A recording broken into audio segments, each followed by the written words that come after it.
worst possible thing you could say when you walk into a car dealership. I spent 5 years with Mercedes-Benz, 5 with General Motors, and the worst thing a person could say when they walk in is, if you could just get me to this payment, we got a deal. So your loan's probably still like 19, which means you got to pay to get out. You're upside down. It's called negative equity.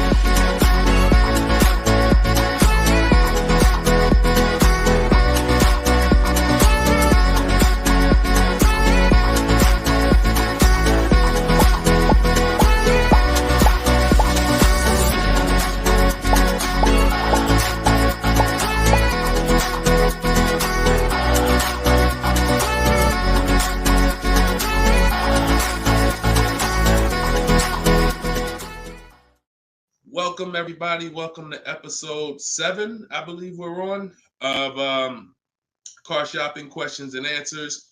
We're live. Today is Thursday, 3 p.m. If you're watching this right now, then you are live. What we're going to start doing is we're going to start letting you know, because we do rebroadcast these shows all day, so you can, catch up on them. You can send friends and family to watch the rebroadcast, but right now you are actually with us live. So welcome. If this is your first time here, can you type a 1 in the chat? Shout out to the first time people. I just want to see how many people are new. You've never seen me before. You've never been on a live show. Okay, Troop Chat, I see you, Troop Chat.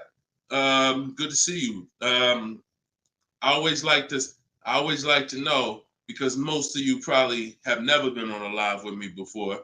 What's up, Black Hummingbird? Great to see you. So hold on, I got Instagram on my phone here. And as you come in, first of all, I want to introduce myself, because you don't know me. My name is Deshone. I go by Deshone the Auto Advisor. I spent 14 years in the car business, 5 with Mercedes, 5 with General Motors, and 4 I ran my own brokerage.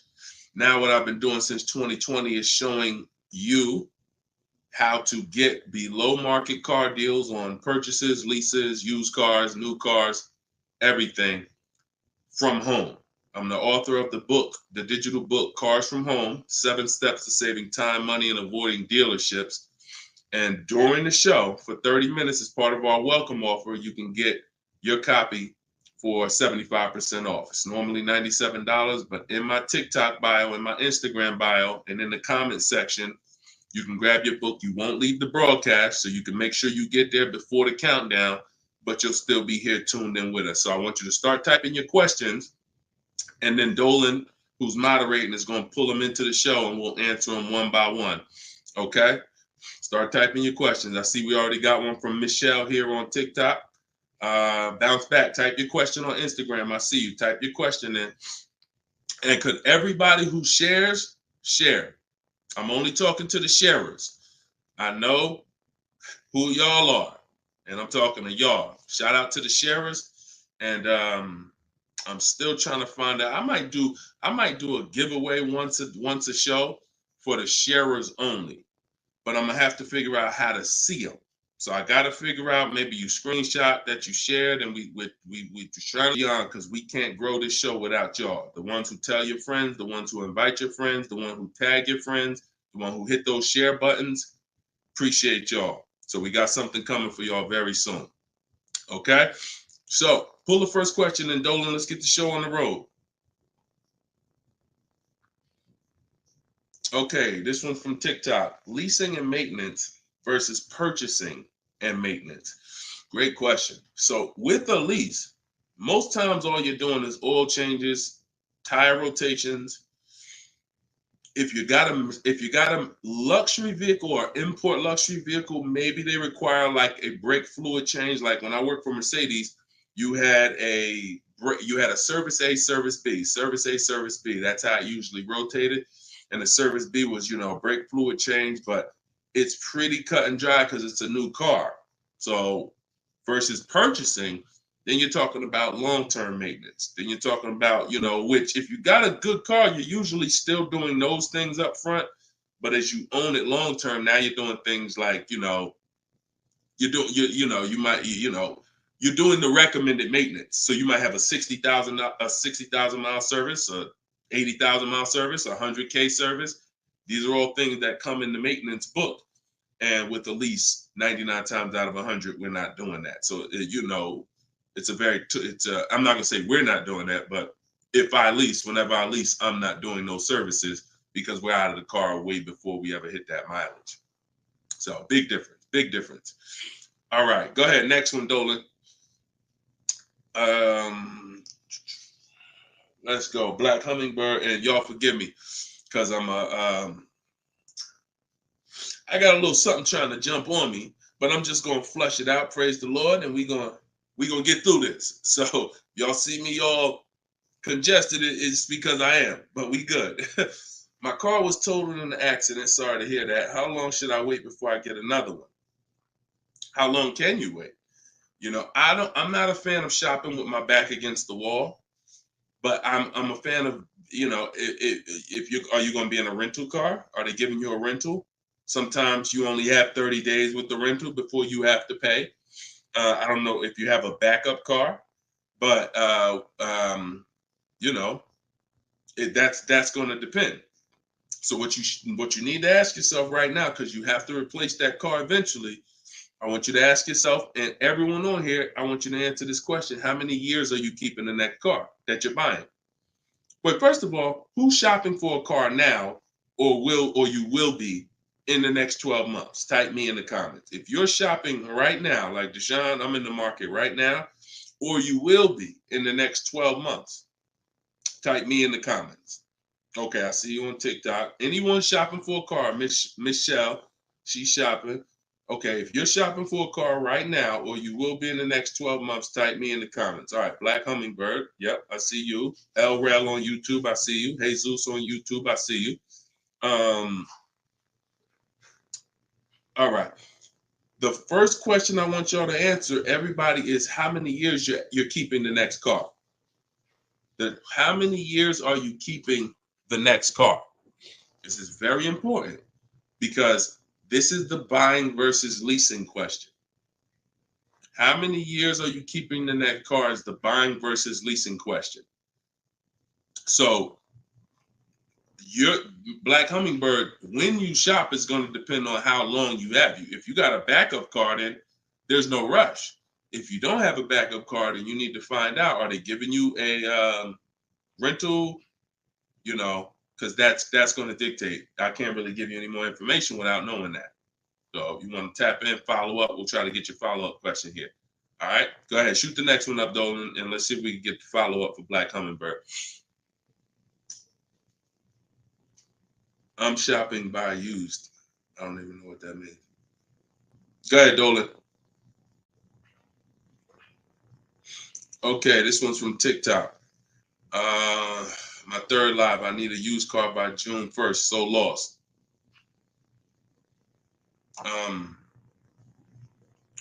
Where you lost? Everyone learns differently. So you have to ask yourself, how do you learn? There are people on these lives, we've already gotten DMs and emails saying that people use the show, they use the strategy, and they got cars. So we've only been doing these shows for a couple weeks now. That's because they can learn that way. Somebody else who can't, you got to be honest with yourself, but I give you the information in multiple different ways. In my book, if you're a book person, in my video library, it's up to you. But if you're sitting here, because everything we do on this show, I try to break it down. No, we don't rush through answers. I don't give y'all one-word answers. Every question, we pretty much take it and we break it down to the nth degree. And some of the things you guys have similar questions, so we've answered them on multiple shows. But you have to know how you learn in order for you to win. Okay? If you're lost here, then you could stick around and we'll continue to do what we do here. But you have to know how you learn. That's why we make information available in a multitude of ways. You see people who have my book. Some people could piece deals together with my social media videos, even though they're all different topics. Used cars, buying cash, leases, they're all different types. So you got to really piece them together. Some people do it that way. It's up to you. But don't just sit there struggling, man. Not at the cost of what it costs. not at what it costs. All my information is available and it's affordable. Some of it's free, a lot of it is free. But every single product I offer, from my coaching program to my book, it's all affordable. So get in where you fit in, brother. That's really the best advice I could give you. All right, go ahead, Dolan. Shoot the next question.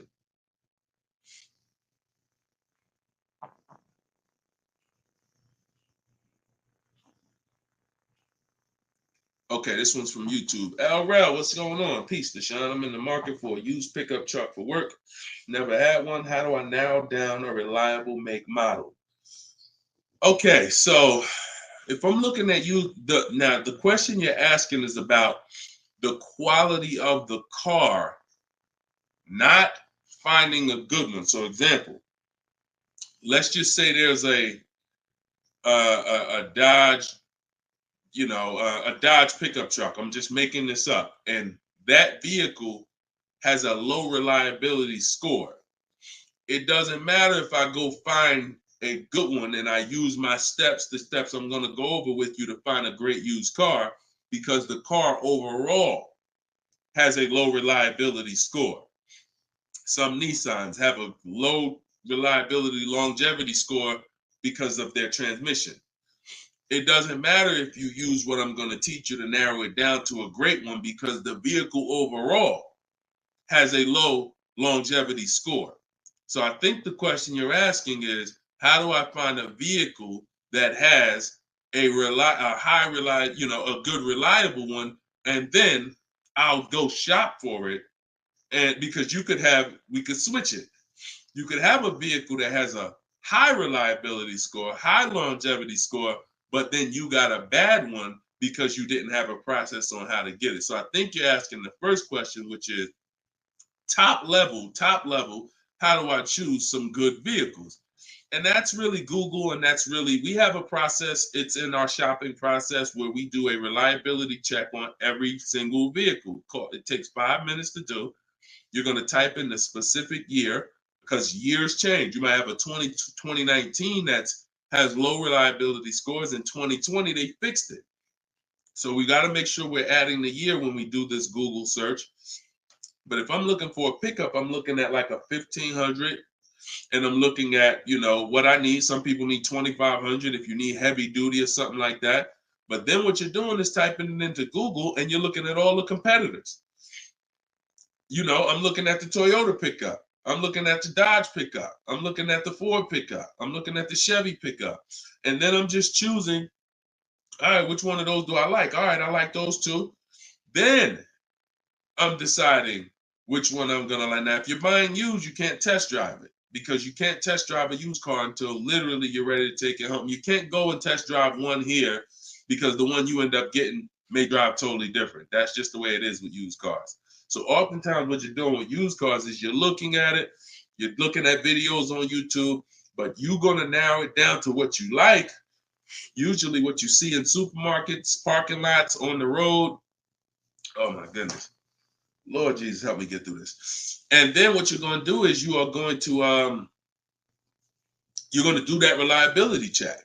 So you go to Google, you type in the year 2019 Toyota Tundra reliability. Then you're going to skim that first page. So that first page of articles is going to tell you all you need to know. If you see low scores, if you see 7 out of 10 reliability, just skim out. Don't pay attention to any site from a dealer. This is part 4. This is in my book, because this is step 4. Because the next step after this car passes this test is now we're going to shop for it. You can't skip this. So that's why this is a really good question. Some of you are skipping the process of doing a reliability, longevity, and initial quality check on the cars you're getting. And that's why you get cars that are in the shop every 90 days. It's not because you bought a bad one necessarily. It's because the car itself has a low rating. Transmission's going out on you because you didn't do a longevity check to see that car is known to have transmission problems at 80,000, 90,000 miles. So if you skip this little 5-minute step, it could cost you thousands of dollars. So you want to do that reliability, skim those articles. And then because you're keeping long term, you're not leasing, you're going to do The same thing with longevity. So you're going to type in 2019 Toyota Tundra longevity. And that's when you're going to see what they're saying about the car long term. Does it, transmission issues, engine issues? Sometimes it'll say right at the top, these cars are known to last 200 to 300,000 miles when properly serviced. Then then the only mission is, all right, the car itself has great scores. Now I have to find a good one. Okay? That's step one now. Okay? That's where you start. Great question. Okay, go ahead, Dolan. Shoot the next one up. All right, we got Philip on Facebook. Would you say buying or leasing is better right now? Also, what about down payment with leasing? So, all right, you should never be in a position where you're asking yourself, should I buy or lease this car? Based on what you feel. Yeah, so I feel like I should buy. No, the buying or leasing question is based on how long you're keeping the car. I have something that I do that I teach called the 8-year rule. The 8-year rule says that if you're not buying a car to keep at least 8 years, you should be shopping for a lease. Reason being is there is no way for you to get a great deal on a car if you buy it when you should have leased it. Because lease deals, when you get a great lease deal, it's so good, it's so low, it's so much less money out of pocket that it will take a buyer years to catch up with you. We did a scenario in the last show where we compared this deal that one of our students got, Frina, who uses my stuff. And anyone who's using my stuff is going to get these deals if you follow my process. It's not, you don't have to be great. You could be a bad negotiator. It doesn't matter. As long as you know how to use a computer and do copy and paste, you can get these deals. But we compared her deal, which she got at $579 a month on this $65,000 car, and we compared it to a purchase, which would be literally $900, $1,000 a month. So how do we make this decision? Very simple. If you are not buying your car to keep for 8 years, you should be leasing it, because in the middle, y'all know when I break this out, if you've been on the show before, this is the depreciation scale. This is how your car goes down in value. I know some of you have been taught, I want to buy my car, I drive as much as I want. I don't want to pay for the miles. But you are paying for your miles. Because check this out. You buy your car here for $30,000. A year later, even if you don't drive it, it's no longer worth $30,000. At best, it's worth $22,000. If you don't drive it 1 mile, it's probably worth $25,000. You lost $5,000 and you never drove it 1 mile. That's depreciation. So your car is depreciating like this. Year 1, year 2, year 3. That's why you flipping these cars, buying cars, trading them in 6 months, a year. You're losing at least $5,000, $10,000, but they'll hide it in a monthly payment. See, a cash buyer, you never do this. Some of you who are like, I pay cash, you never do it. You never buy a car, turn around, I don't like the car, I'm gonna trade this thing in. Because when you come in and they tell you, well, I know you just paid $35,000, but we could only give you $28,000. I just bought the car 6 months ago. You know what I mean? I lost $7,000 that fast? Yep, at least. You're like, all right, I'm not doing that. But with a payment, they'll hide it in the payment, and you don't understand. You just lost $7,000 in 6 months. So this is how you have to see this short-term ownership when you buy a car. My car is going down in value 20% the first year, 15% the third year. It's losing thousands of dollars. But if I keep it a long time, 7 years, 8 years, it starts to level out where I'm not losing that money anymore. If you have a car outside your house right now that you've had for more than 8 years, I want you to type the number of years you've had the car. Everybody on here, we're live. This is our 3 p.m. Thursday live show. This isn't a rebroadcast. So tell me right now, everyone who has a car outside, type how many years you've had the car. How many years? If it's 8, if it's 9, 10, 12, Had somebody on the last broadcast, somebody said they had like a 15-year-old car outside. You'll notice this, Gilda, you got an 11-year-old car outside. Here's what you'll notice. Your car is no longer losing value like this every year.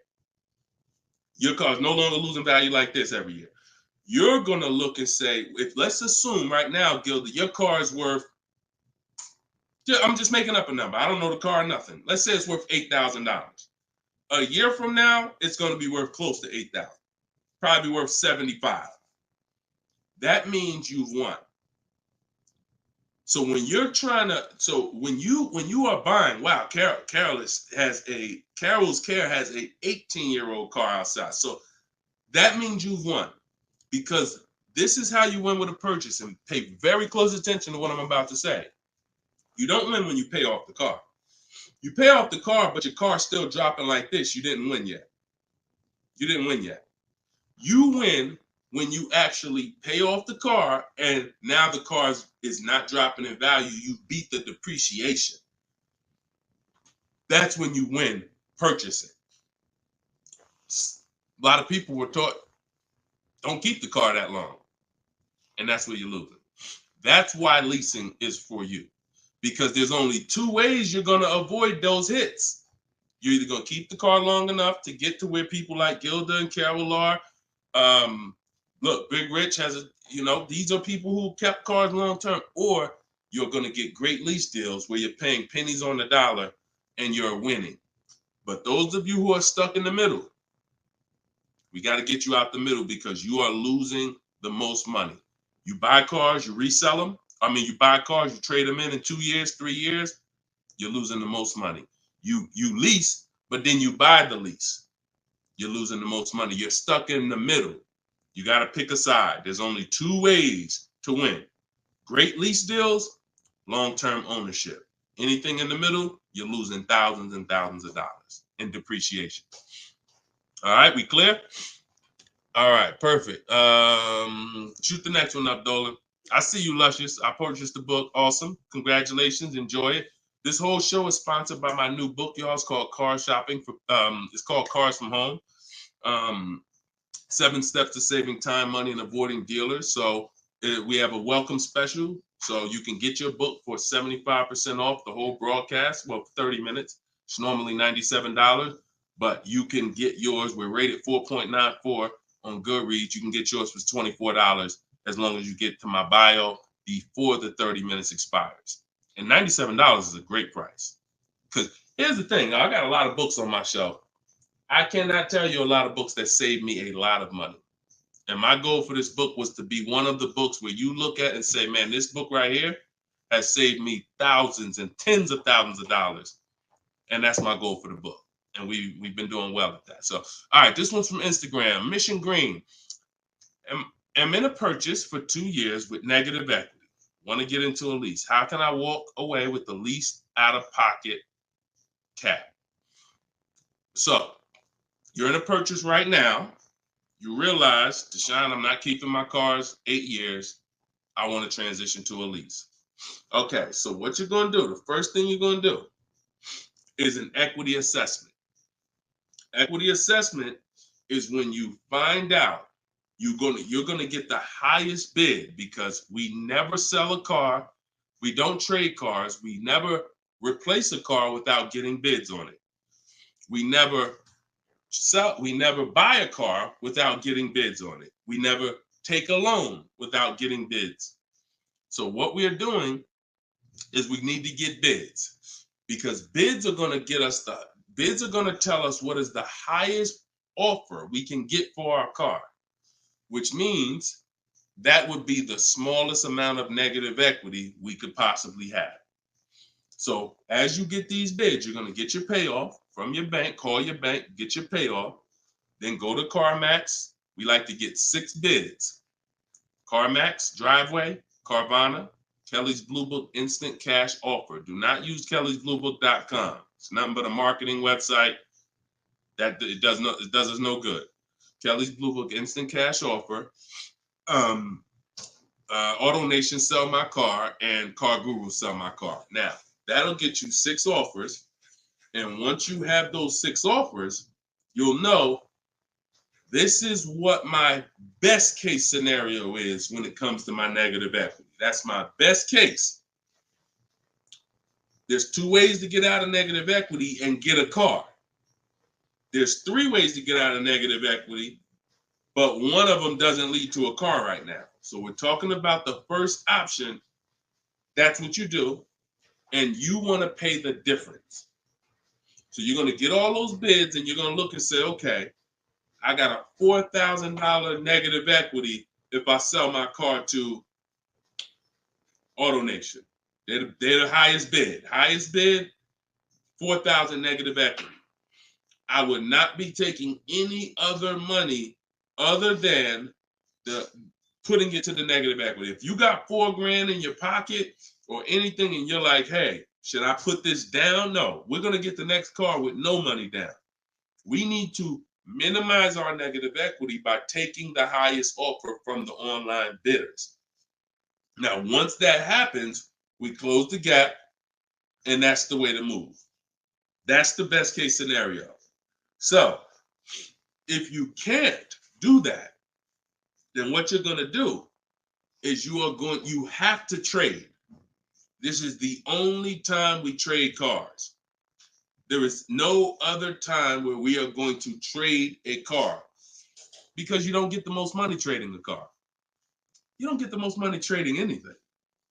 If you think about it, if you got a lawnmower and I got a bike, and I'm like, man, look, I'll trade you my bike for your I'll trade you my bike for your lawnmower.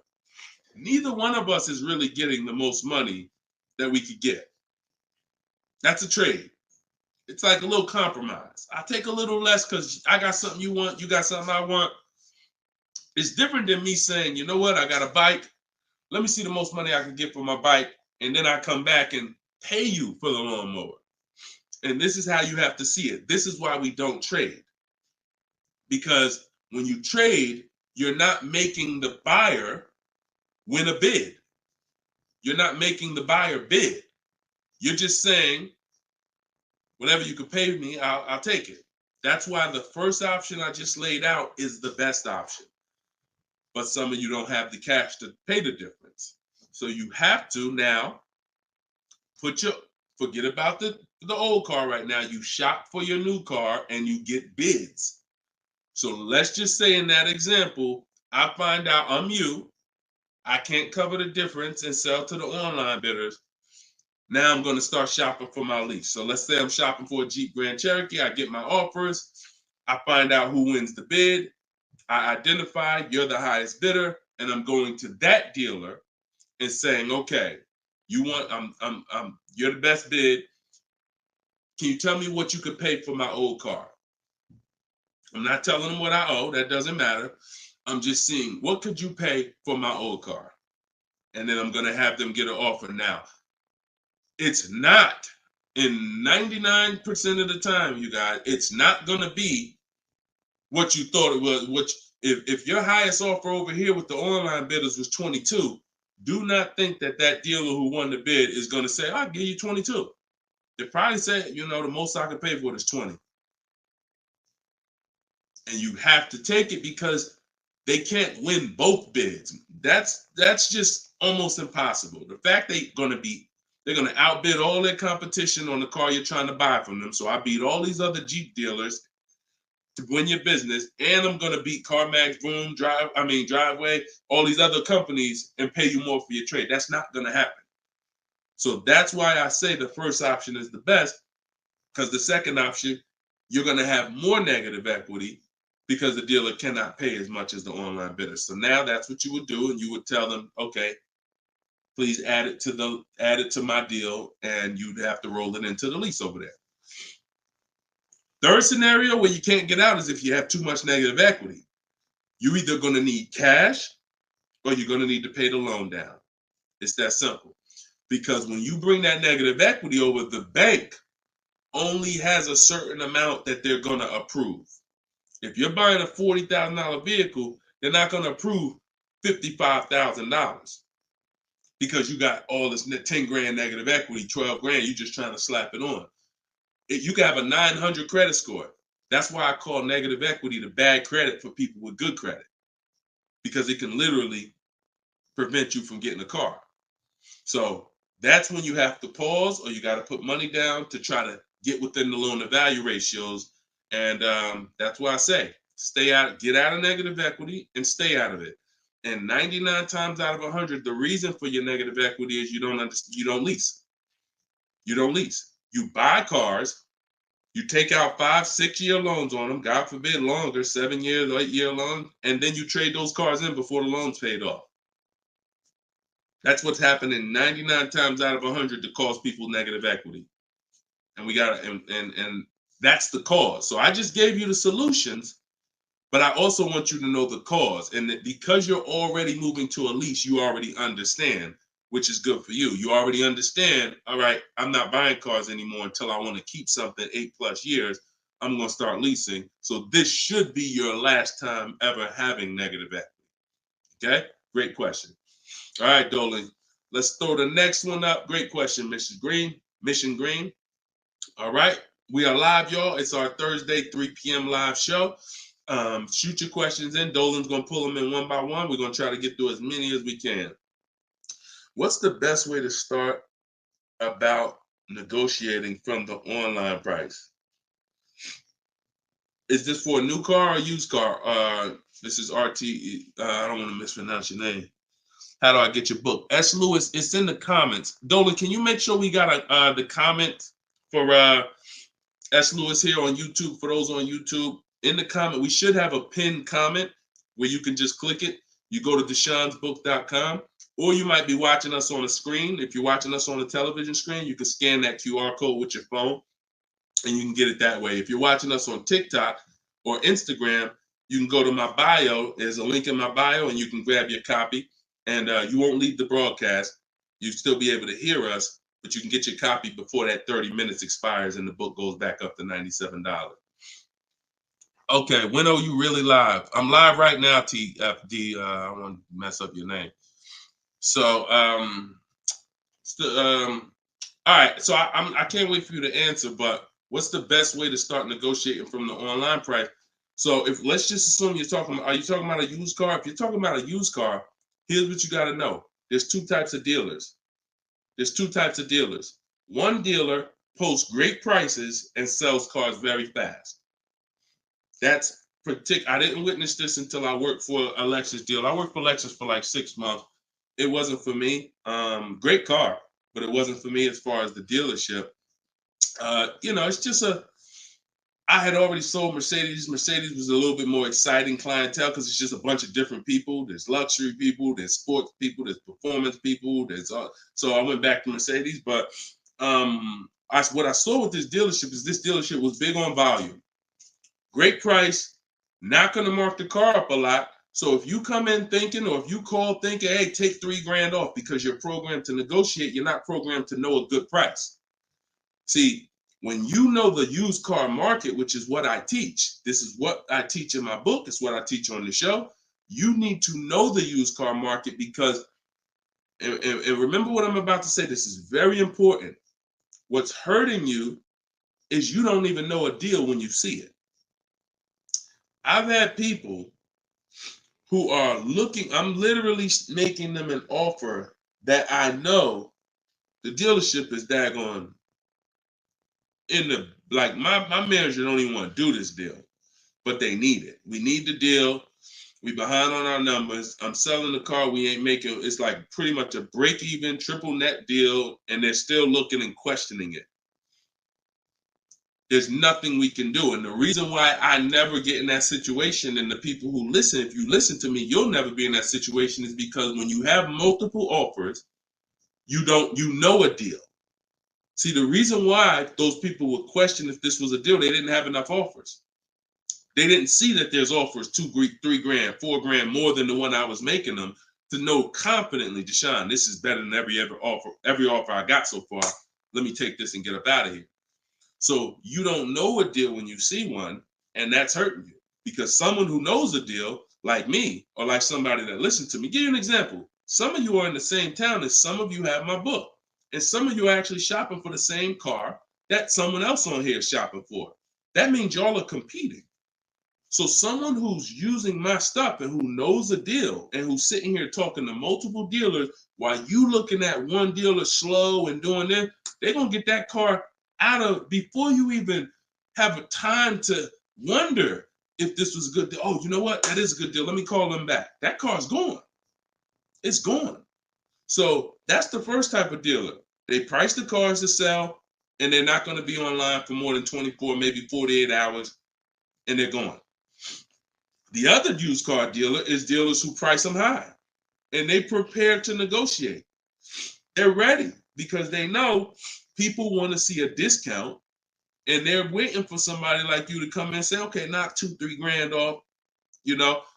But if they're overpriced, what does it matter? If you're overpriced $3,000, $4,000, $5,000, and you take $3 grand off, you're still, it wasn't the best deal. So don't think so. To some of the best used car deals, when I bought my Infiniti truck, he literally only had $800 he could give me when I got there. I didn't ask for it when I was on the phone because, again, what I say, I'm trying to teach y'all the psychology. I don't want you to know everything that goes on behind the scenes. I just want you to know what to do. But every now and then I got to tell you why you should be doing this. When that car comes on and that dealer knows this is the best price in the market, this car is not going to last for 48 hours. You call them and say, hey, could you do another 1,000 off? Click, not even interested. One, the car just got here. I don't know who you are. I don't know if you're serious. Listen, we ain't got no time for that. What we do when we find that best car is we know we've done all our research online from home. I'm on my way. Only thing I need to know is has the car been smoked in? Because I can't see that online. That's the only thing. We verified that there's no fake fees because some dealers will price a car low and then they add fake fees because they want you to come without even asking them about the fees. And the second type will, hey, the car's been smoked in, and if you don't ask them, you'll get there and be like, oh, the car smells like smoke. That's the only two things we verify. No bogus fees. Nope, hasn't been smoked in. I'm on my way. Then when I get there, we test drive. Car meets our test drive. All right, boom. Can you do another 500 off, 700 off?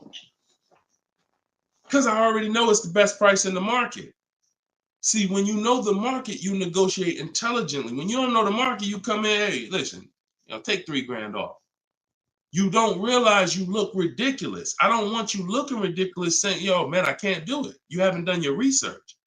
I don't want you leaving, oh, man, that dealer don't want to make a deal. No, you didn't know a deal. And you leaving and you like, oh, man, I'm going to find somebody. So this is the science of car shopping online.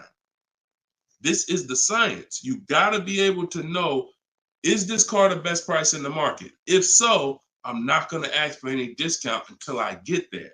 Because once they see me, I drove it, they know I'm serious. I know the car's the best price in the market. Hey, can you do another 500? Even if they say no, I know they won. All right, I won.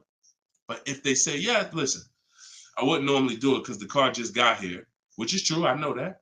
But, you're here. We want, all right, $500, we got it. Or, hey, look, can we split it? I really don't have the room. In which case, we know they're telling the truth because we know the market. You got it. We'll do it. This is how you get below market used car deals. You don't just stumble onto them. You get what I'm saying? Is everybody clear on that? Type clear if y'all are following what I'm saying. Clear if you're following what I'm saying. You're not going to accidentally stumble into a below market deal. It takes strategy to get below market deals. If everybody could get below market deals, they wouldn't be below market deals. They'd be average deals. Does that make sense? All right, glad we clear. I see you, Michelle. All right, shoot the next question up, Dolan. Let's roll. Let's keep it going. I see you, Rose, on Facebook. All right, Blooming Chosen One from Instagram. Almost done closing at 1%. Let's go. Come on. Come on. That's what I want to hear. Come on. If y'all don't understand, Blooming Chosen One is about to close a 1% lease deal. That means her lease pay, I'm assuming that this is a woman. I can't see, so forgive me if there's no picture. She's about to close a lease deal at 1%, which means her lease payment is 1% of the MSRP, no money down. I just want to make sure it's clear, chosen. When we don't, if it's money down, it's not 1%. It should be like $400 a month. I'm giving you $400. Car's $40,000. That's 1%. So, any tips on techniques for finding great deals on insurance? I use Insurify or I'd use Jerry. These are apps that shop on websites that shop multiple carriers. And I know it's Kayak and stuff like that, but what I found is Insurify has like insurance companies that we don't know about. It's painful shopping for insurance unless you have something that's actually, because think about all the insurance companies around us that will want to give us auto insurance. We don't know about them now. Small companies, they don't have the advertising budgets. So you want a tool that's going to connect you with all these insurance companies, not just the big name ones that we all know, Liberty Mutual, State Farm, that got the, $1 billion marketing budget. Some of the smaller insurance companies, we want to get those offers. And so Insurify.com, I'm not sponsored by them. I just love multiple offers. So I love multiple offers. And so any tool that gets me multiple offers on anything, I love. So yeah, that's what I would say. So keep me posted. I told you, I want to see your deals. See, she didn't even say what car she's looking at. That's how we know. See, people with no skills, all they talk about is the car. Just got the new Range Rover. Yep, just treated myself. Retirement gift. All they talk about is the car. And I'm not stepping on your toes, but you like Deshone, that's me. That's me. I know who I'm talking to.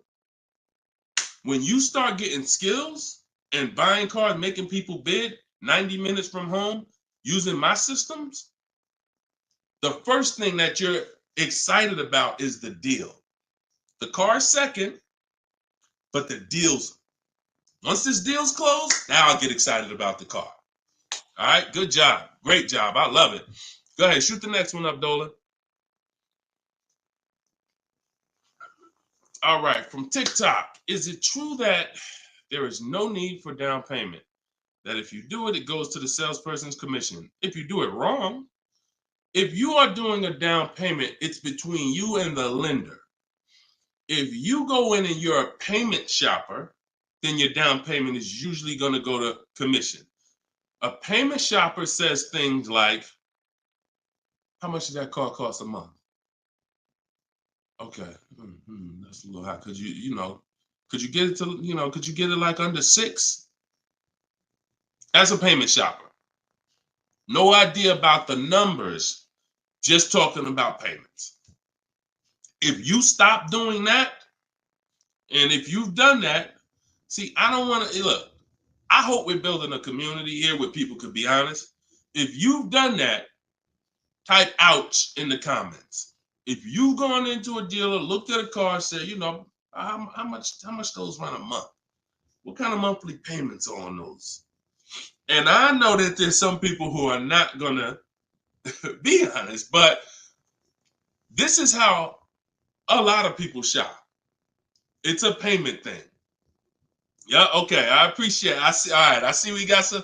All right, we got some people being honest in here. I see you. I see you, Michelle.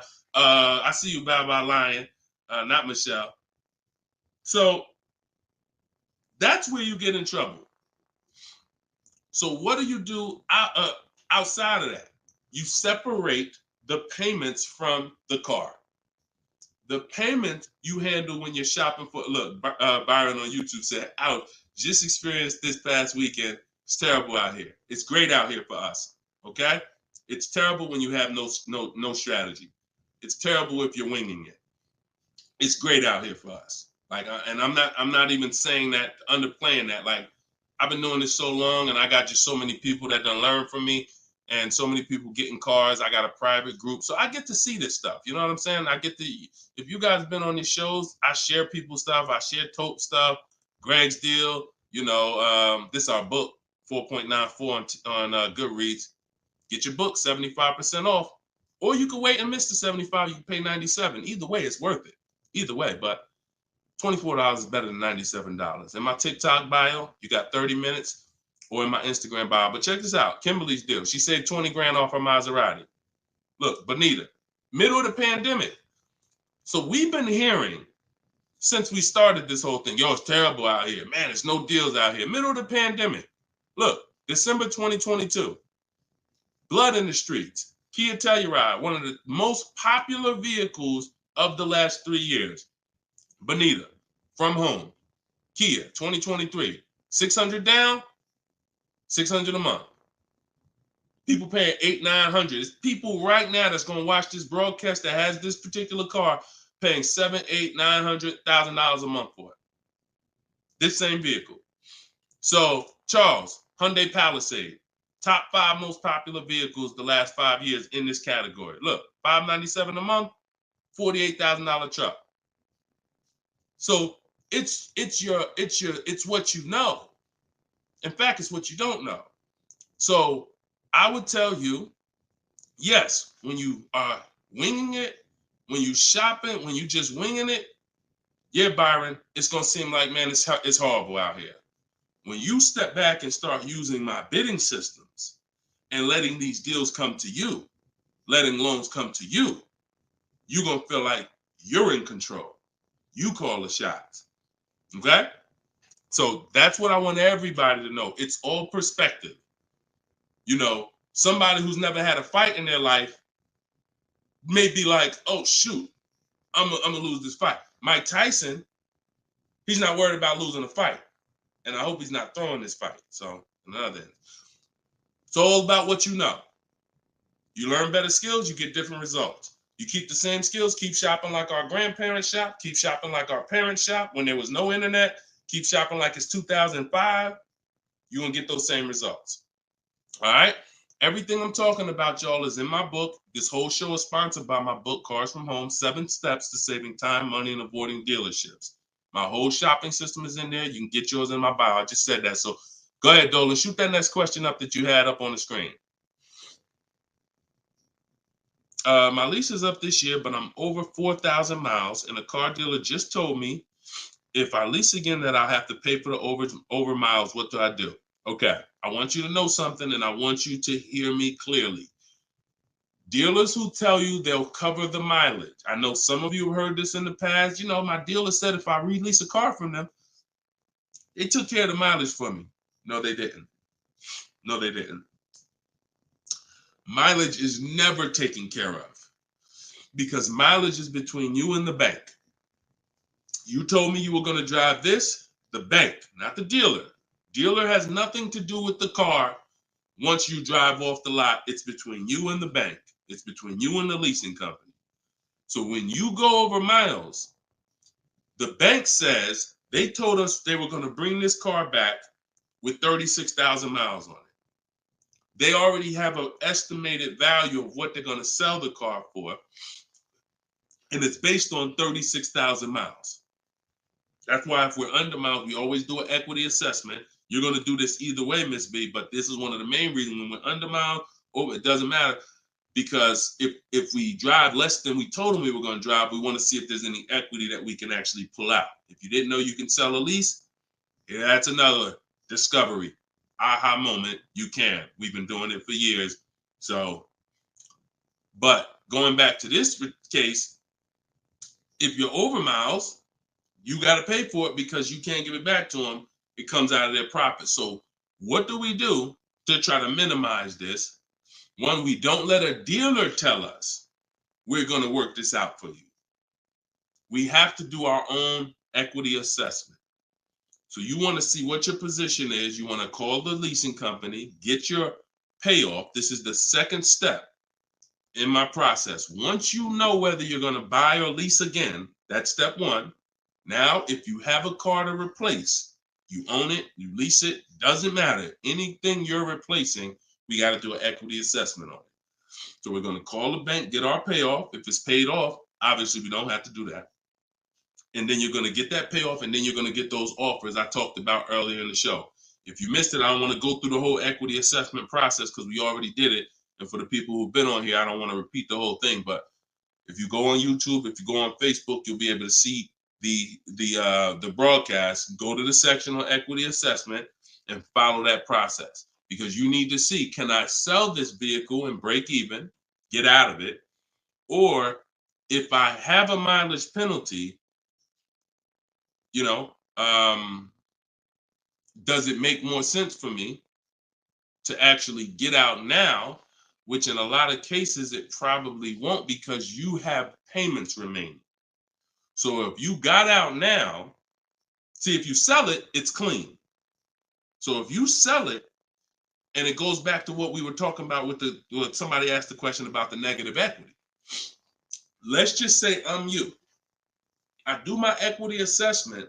I find out to get out of the lease, I gotta contribute like $1,000, but I could get out now. When I sell a lease, there's no penalty. It's literally no payments due, nothing. It's everyone's whole. That's the only way. Everyone's whole. My second option is I gotta account for the payments I have left on my contract. If I got 5 payments left at $500 a month, that's $2,500. Does it make more sense for me to get out now and pay those payments? Probably not. Or does it make more sense for me to just wait and take the mileage penalty? So those are the 3 things you're comparing. Selling the car, and you're seeing what's the least money that comes out of my pocket. What's the best of those things? Selling the car, getting out now and taking the payment hit, because all those payments are going to be due. They're going to have to be rolled over to your next vehicle, or driving the car until you get close to the end of the lease, and maybe maybe it depends on how much you drive per month, and maybe you're 8,000 miles over, and that's a $2,000 mileage penalty. So these are the things you have to think about. But I'm telling you that if you just walk into a dealer and say, hey, could you work this up for me? Now you don't even have the luxury of guaranteeing you got the best price on the car. So now, because they see you as desperate, oh, she needs help, she don't know what she's doing, so let's just work these numbers, move these numbers around, and tell her, hey, we got you to this payment. Does that work? Now you're a payment shopper and you don't even know. Just give me to a monthly payment that makes sense. You didn't realize that you overpaid, and they're packing that deal, and you overpaid by probably $4 or $5 grand because you wanted to let them do it. So those are 3 scenarios, and it all starts with the equity assessment. Because like I said, you might be able to do that equity assessment and find out, oh, I could come up with $1,000 and I'm out of this thing clean right now. Or you might break even. It depends. That's why it's always an equity assessment. Equity assessment is probably everything in our process is important, but my God, skipping the equity assessment, you're skipping probably half of your transaction. Okay? And if you don't know how to do equity assessment, watch the show earlier. If you have my book, it's all in there. It's up to you. Go ahead, Dola, shoot the next question. Bought your book. Thank you for doing this. Thank you, Michelle. Enjoy it. Use it. Use it and win for the rest of your life. Use that book. And it's a digital book, so you don't have to worry about when it needs updating. I just update it. You'll open it one day. Like, let's say you get your car now. A year from now, you open up that book and you're like, all right, I need another car. My spouse need a car. My child need a car. Man, wait a minute. There's different stuff in here. That's why you always keep the email I send you with the master link in it, because that's where I update the book. All of you who got the book, when you download it, don't save the email, because when you click that master link, that's where I update the file whenever something changes. So, and I couldn't do that with a print book. I can only do that with a digital book. Yeah, don't worry. I don't do trades, J. Paul. So if you ever see somebody selling crypto, all of that, like anybody with a decent amount of followers is going to have knockoff accounts. Like, I do car education.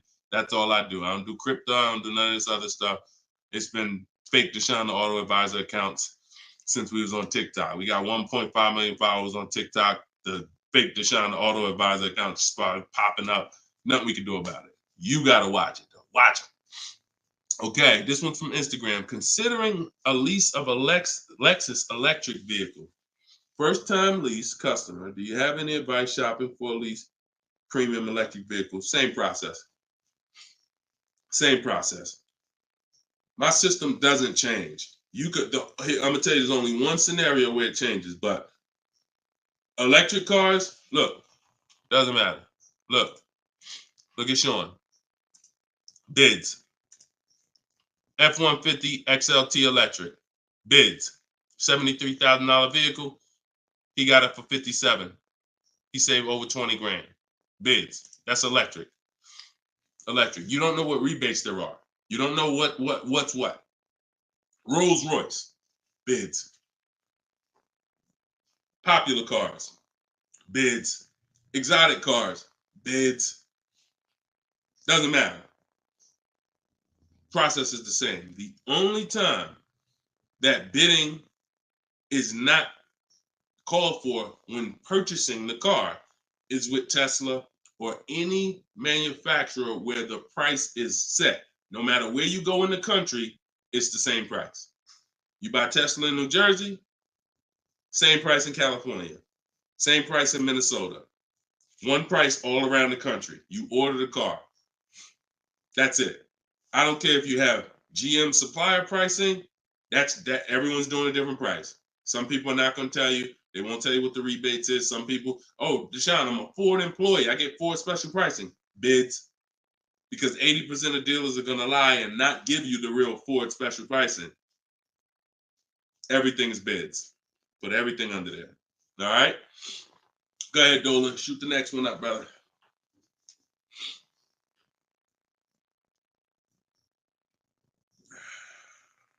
No, you don't bid. You don't bid, Coco. You're making people bid. This one bounced back Brian from Instagram. What's up? Hey, bro, I recently financed the BMW 330M, but the problem is they gave me a high APR. Sounds like a payment shopper. Listen, we got to take responsibility. You accepted a high APR. Now, how do you get out of it? Only way is to refinance. You can refinance or sell a vehicle. And so bids, what we do is, see, now let's just say for an example, you use our system we call the bank bidding war. Bank bidding war is 3 rounds. We check to see if there's any special interest rates. 1, no special interest rates on the car, which a BMW 330M, probably not. You never know. But then if there's no special interest rates, we go and we get bids and we find a dealer that's going to sell us the BMW M for the lowest price. And it doesn't matter, popular cars. I had a young lady earlier this year. Well, no, that was last year. She was looking at the brand new X4M, redesigned, just redesigned, brand new body style. She got her offers. Best offer was $3,000 below MSRP. Worst offer was like $5,000 over MSRP. Brand new, newly designed, fresh in the country. No one's ever seen it. Bid, she got $3,000 below MSRP. When people are paying thousands more than that. So it doesn't matter the car. Now, once we, but that's the bit, see, that's the part where I say you separate the loan from the car. You separate the loan from the car. We find the dealer who's going to sell us the car for the lowest price.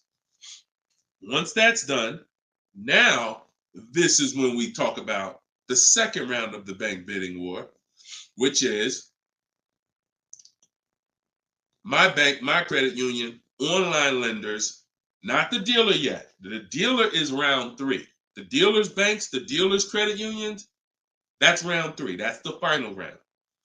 Second round is I'm coming home, getting my bank, my credit union, online, giving them my information, going online, car loans online, looking at everyone that I can find that gives car loans in my area, letting all these people run my credit, because if you do this right, it doesn't affect your credit other than one hard inquiry. It shows all the inquiries on your report, but when you rate shop using the bank bidding war strategy, at the end of the window, it only weighs on your credit like one hard inquiry.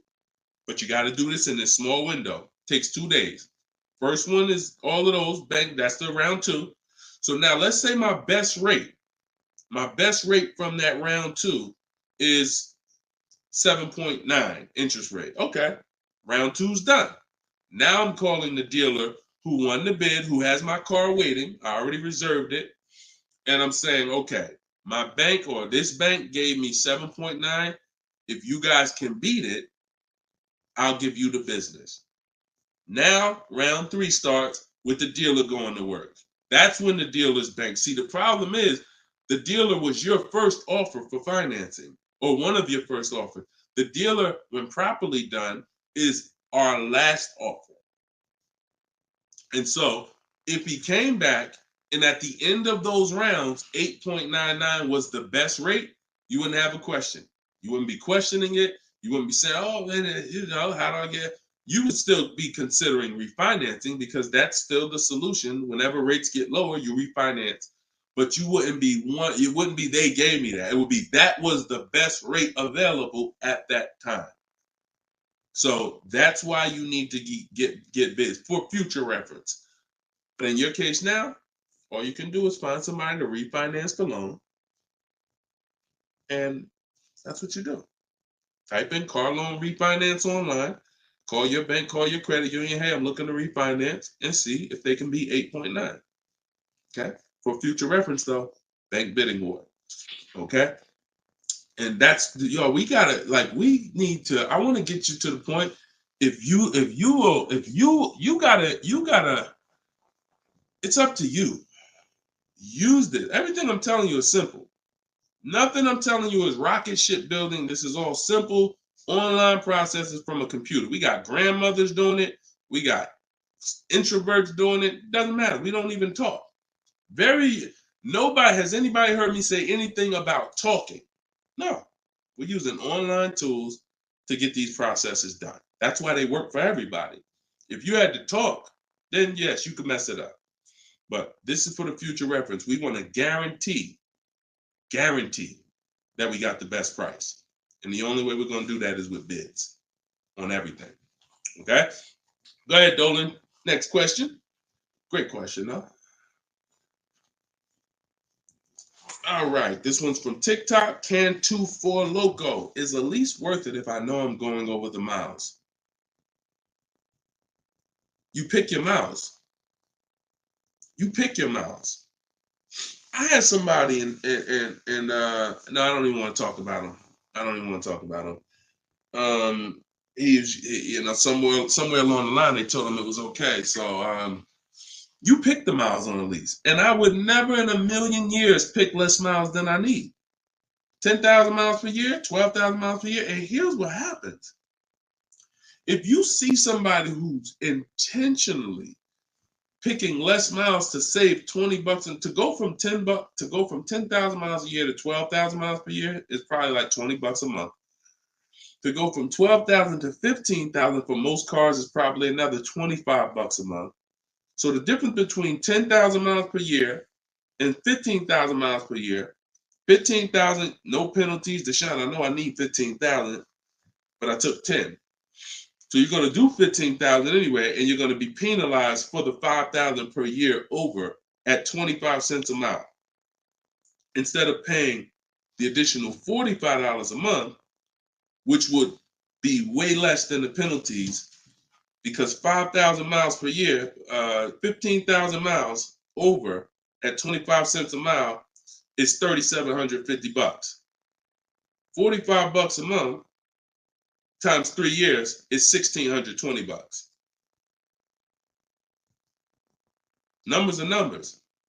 $45 a month more to my lease contract from the beginning, because that's the mileage I really need. I'm paying $1,620 extra over 3 years to have a comfortable lease experience, no penalties, and I can enjoy my lease. Versus taking 10, knowing I'm going to drive 15, and then looking and saying, dang, I'm over miles by 15,000 miles, and how can I avoid this almost $4,000 bill that's coming? Choose your mileage wisely. Deal structure. Step 3, I got a whole step in my process on deal structure. This falls under deal structure. So we never take a lease knowing we're going over the mileage. We just never do that. We're setting ourselves up to not enjoy the lease. For what? That's it.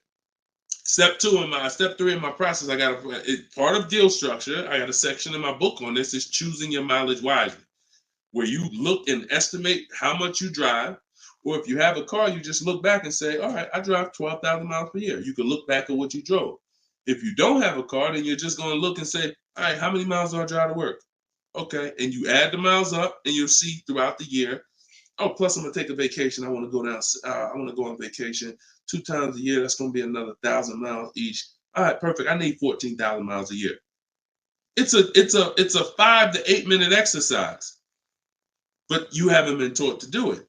So there's nothing in I don't skip anything because I've been doing this since 2006. I've seen thousands of scenarios working in dealerships, General Motors, Mercedes, thousands. And every time I see something that is horribly wrong, that's costing somebody money, I just made sure I added it to my process. Okay, I'm gonna make sure anybody who listens to me doesn't do that, because this is what happens when they do that. So we got to choose our mileage wisely to actually enjoy our lease. Okay. All right, y'all. Look, we hit 1 hour and 6 minutes. I'm gonna wrap it. I usually try to go like 1 hour and 15 minutes, but as y'all can see, I'm actually struggling to get through this. I need to go and get me some tea, and that's what I'm gonna do. This is our second show for the day, and some of you may be watching us on a rebroadcast, but right now we're live. We've been live Monday, Tuesday, just so y'all know, and I'll probably have a link in my bio by tomorrow to our calendar. But most days we're going live Monday and Tuesday, Thursday and Friday. We're going live at 12 noon Eastern time, 3 p.m. Eastern time. So that's when our show is going to air live. And every time you see us on a rebroadcast, we're going to have a sign on the top that says rebroadcast. So y'all know, okay, this is a rebroadcast. In case I couldn't watch the whole show, I was at work. So we rebroadcast all the time. But yes, always a pleasure, y'all. Let's keep winning. Shout out to the people who got my book. I appreciate y'all. Thank you to those who reviewed it, who helped us get to 4.94 on Goodreads.com. I appreciate you, and continue to use the book and continue to unlearn the bad stuff you learned about car buying. If you don't hear me say it, that's because I don't do it. And no one who listens to me does it. You hear somebody say, yeah, I was in the dealership. I was in there like 4 or 5 hours, but man, I was using what Deshone teach. He wasn't using what I teach, because we're not in dealerships more than 30 minutes. He wasn't 30 minutes tops. If we in there for more than 30 minutes, you could clearly say, this ain't what Deshone teach, because I'm only here to test drive, or I'm only here to pick up my car if they don't deliver. That's the Cars from Home way. So you can get your book in the bio, 75% off, as long as you didn't miss the countdown. Even if you missed it, it's $97. Great price, but all right. Let me get up out of here, y'all. And always a pleasure. God bless y'all. And make sure you like and subscribe if you enjoyed the content. Tell a friend. All right. I'll see y'all on the next show. God bless you all.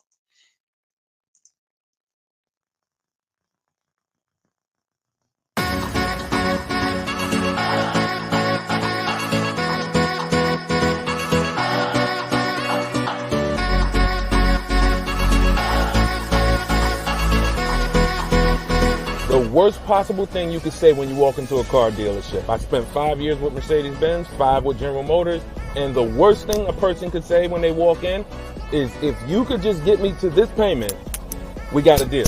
So your loan's probably still like 19, which means you got to pay to get out. You're upside down. It's called negative equity.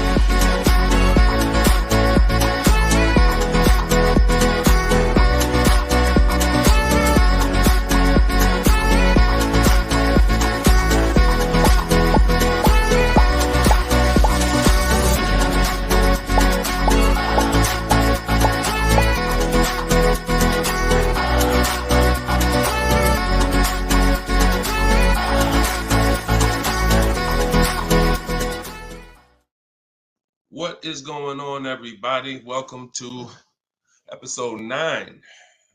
Maybe episode 8.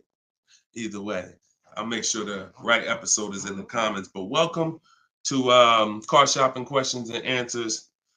This is our live show. It is Monday. This is our noon show. We want to make sure that you know when we're live and when we're rebroadcasting.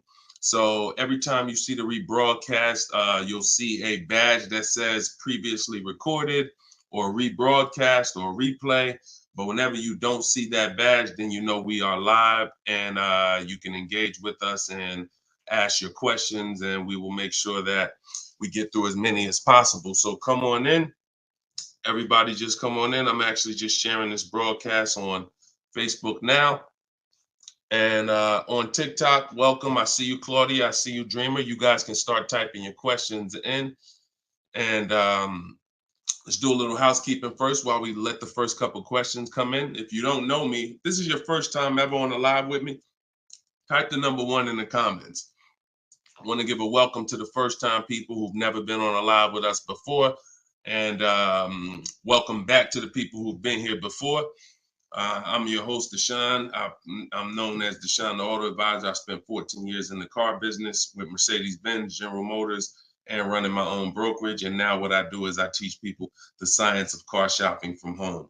I'm the author of Cars from Home, my new digital book, 7 Steps to Saving Time, Money, and Avoiding Dealerships. And everything that I talk about, everything if you've seen any of my social media videos, everything is based on one of the 7 steps in our shopping system. So we don't hold back. So you guys can come in. I see a lot of people on TikTok coming in. Could y'all start tapping the screen if you're going to spend 10, 15 minutes with us? We're usually here for at least an hour. If y'all can start tapping the screen so we can let TikTok know we're about to talk some serious money over here. Frankie, I see you. Good to see you, Frankie boy. Thanks for sharing. Shout out to the sharers. And whenever we have the first question, we will certainly get down to it. Also, if you, all of you do have the opportunity to get my new digital book at 75% off. I always like to let you know about this welcome offer. The book is normally $97 and it's currently 4.94 stars on Goodreads.com. So thank you to all of you who have taken the time to rate the book, to review the book. But most importantly, thank you to everyone who's using the book so that you can stop car shopping like our grandparents. No offense, but most people are shopping the way our grandparents shopped before there was internet, before there was leverage. And my mission is to show anyone who's willing to listen how to stop doing that and how much money that's costing them today. All right. Did we get the first question yet, Dolan? If not, then listen, you know I could keep talking. Okay, here we go. Instagram. Shout out to Instagram.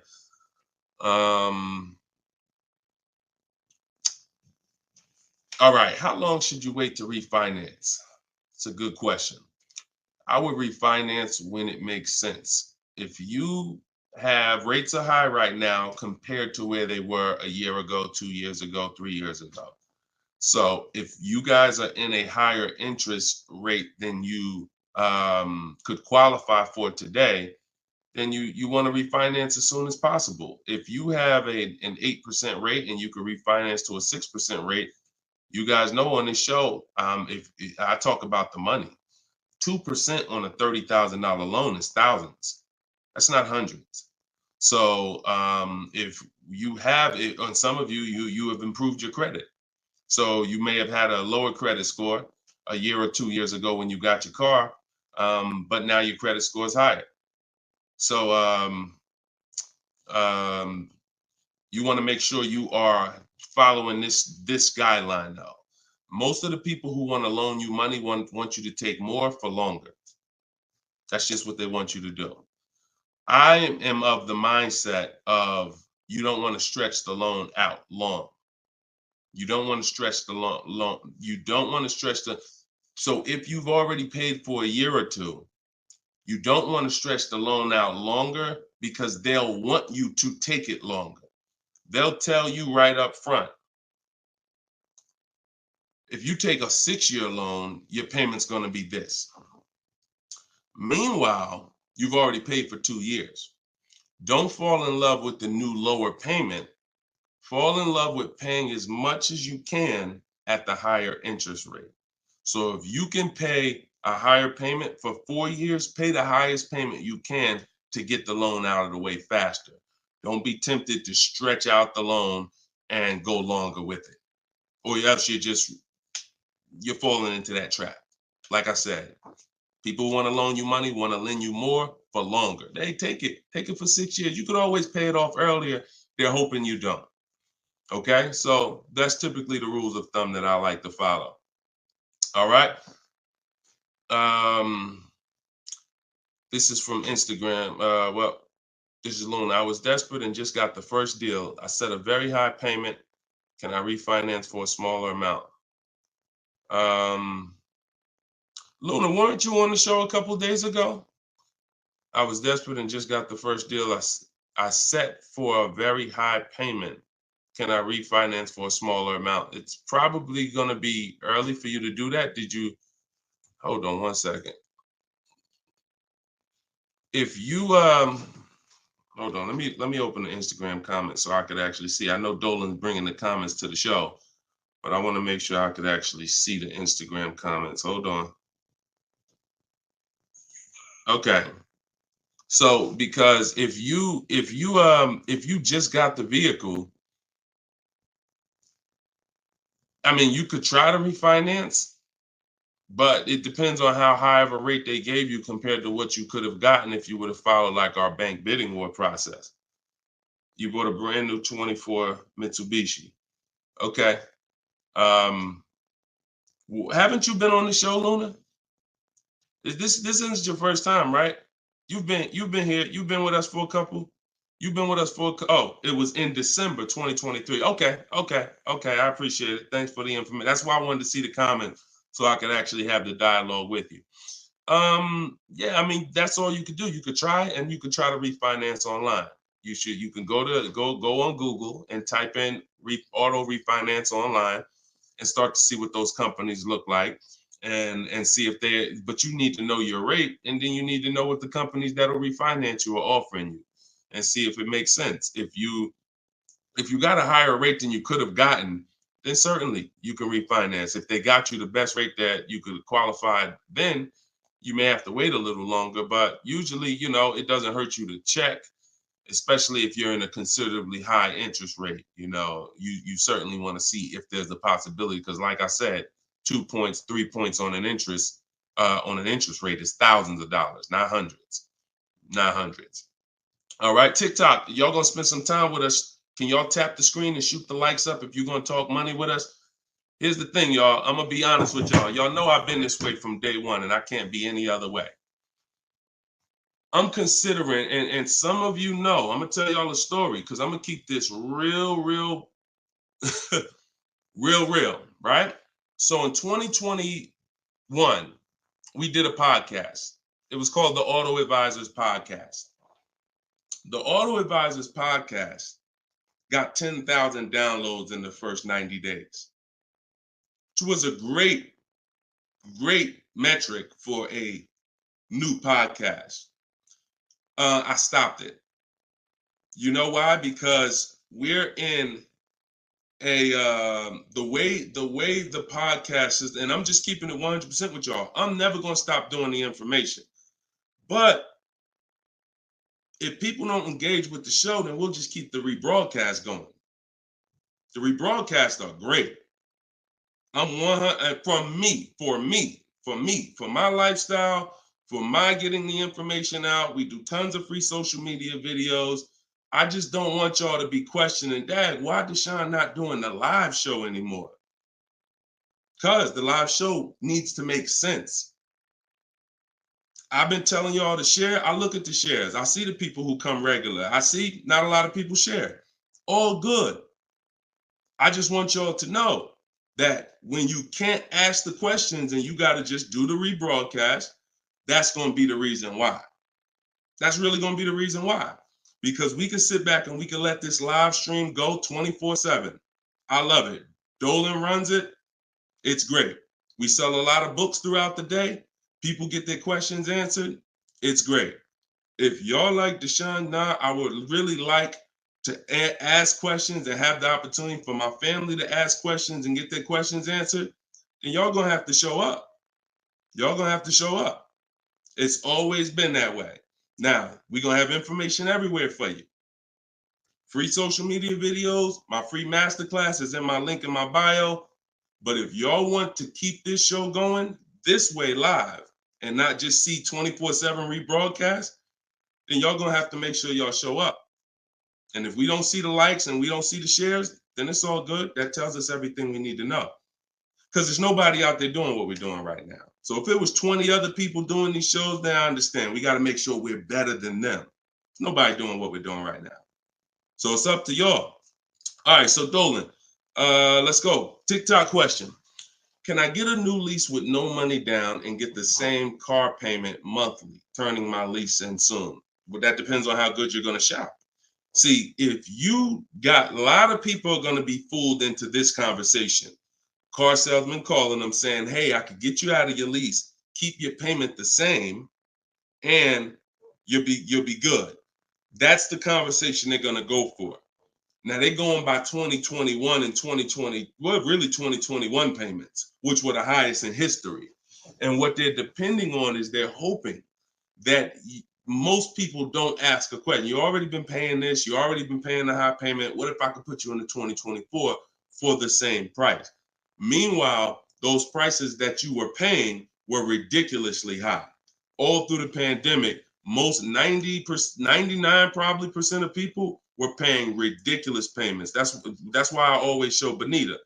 So when you look at Bonita, Bonita is the one who got one of the most popular vehicles during the pandemic. It was a Kia Telluride 2022. She got it for $600 out of pocket, $600 a month. It was like a 1.25% lease. How? Sitting at home and shopping offers. So to answer your question, don't comply. Your deal is going to be based on how well you shop. And what I'm teaching you to do is to stop going into dealers because 80% of them are overpriced. So you're going to go into a dealer, do your test drive, and then you're going to come home and you need to get at least 5 offers. Now you could do it my way. In my book, I have a strategy called the 25 to 5. We go online, we go to the dealer's websites, we put in what we want, 25 dealers' websites. It's a copy and paste template. Then we have conversations by email because out of those 25 dealers, figure about 10 are going to have a car we want. And then we're looking to get 5 to 7 offers. If you shop the right way, you're not shopping the right way if you don't see a $150 to $200 difference between your offers. You're just not shopping the right way because we know I've helped. Personally, we have about 1,600 people in our car shopping course, in my coaching program. And we probably have about 6,000 people who have my book. That's enough data for us to know when people send me their deals, 80% of dealers are overpriced. What's the message then? If you don't get 5 offers, you're going to overpay. Hands down. Not 3, not 4. Now, some people with Charles, if they're shopping for a really hot vehicle, like Charles got a Palisade a little while ago, he got 10 quotes. So he reached out to 35 dealers. But look what he's paying. $48,000, almost $49,000 vehicle, he's paying $597. And both of those deals were no money down. So if he didn't know how to shop, then he would be paying $700, $800. Some of you may be looking and saying, Deshone, man, I got a Palisade and I pay a lot more than that. Or, hey, but that's going to depend on how you shop. You must get at least 5 offers if you're truly going to see the bottom of the market, because 80% of dealers, 4 out of 5 are overpriced. So certainly you could do deals with no money down. It's not even a question. And don't pay attention to commercials, because what you'll see is neither one of those 2 deals that I just showed you were from a commercial. They'll probably, when you look at what a commercial says you can lease a Kia Telluride for, especially or a Palisade for, especially a $50,000 Palisade, it would be a lot higher than this, and it would be with 1,000 down plus tax plus fees. That's why you can't pay attention to commercials. So that's the answer. Don't pay attention to commercials and get at least 5 to 7 offers. If you do it my way, it's quick. Takes about 20 minutes to contact all the dealers, and then you're using my email templates. Because what you got here, this is very important, you guys that are going to have conversations with dealers by email. You must know how to keep the conversation on your terms. You must know how to keep the conversation moving forward when people ask you, hey, can we get on the phone? Hey, can I get your phone number to call you? Hey, when can you come in? You must know how to have the conversation stay on your agenda. That's why I wrote the scripts. But even if you're not using my book and my scripts, make sure you are committed to staying the course, that you're not getting on the phone, you're not coming in, and that you're going to be shopping from home. Okay? Because salespeople will try to get you to come in. All right, go ahead, Dolan. Shoot the next one up.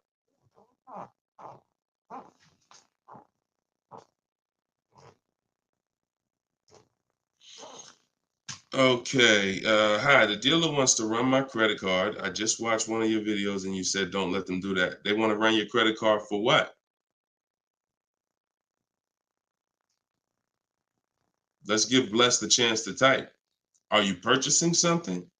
They want to run your credit card to run your credit? Or did you mean they want to run your credit? What are they trying to run your credit for? I mean, your credit card for. Now, if you have made a deal with somebody, when we make a deal online, oh, you mean running your credit? For what? What's the purpose of you running my credit? And that's not even what the ad. See, when you request your offers, you're requesting your offers by email. And we're always telling them assume tier 1 credit. There's nothing else for us to focus on. What is the purpose? Now, again, let the 80% do what the 80% do.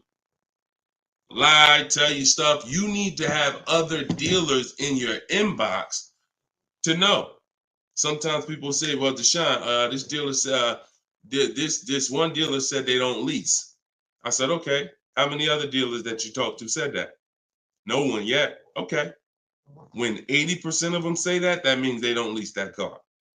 One dealer, they might be having customers come in, don't know what they're doing. Oh, yeah, no, we don't lease. Oh, okay. Well, I guess how much is it to purchase then? So let the 80% do what the 80% do. When we shop by the numbers, and when you shop by the numbers, you win, because if this dealer lies, the other dealers exposed that they lied.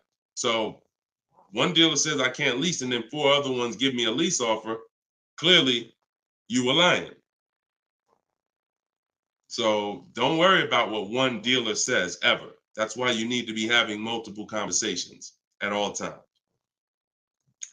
Trying to get my payoff, my car finance. Shoot Jerry's. Can you put Jerry's question up from Facebook here, Dolan? Okay, trying to get my payoff. Thank you, Dolan. My car finance company says contact dealer. Should I contact dealer? What the heck kind of broke leg, half-wit finance company you with if they telling you call a dealer for your payoff? What's the name of the company? What's the name of the company? You got to realize how the banks is in bed with some of these dealers, and you're going to understand that. The dealers couldn't have did Hyundai.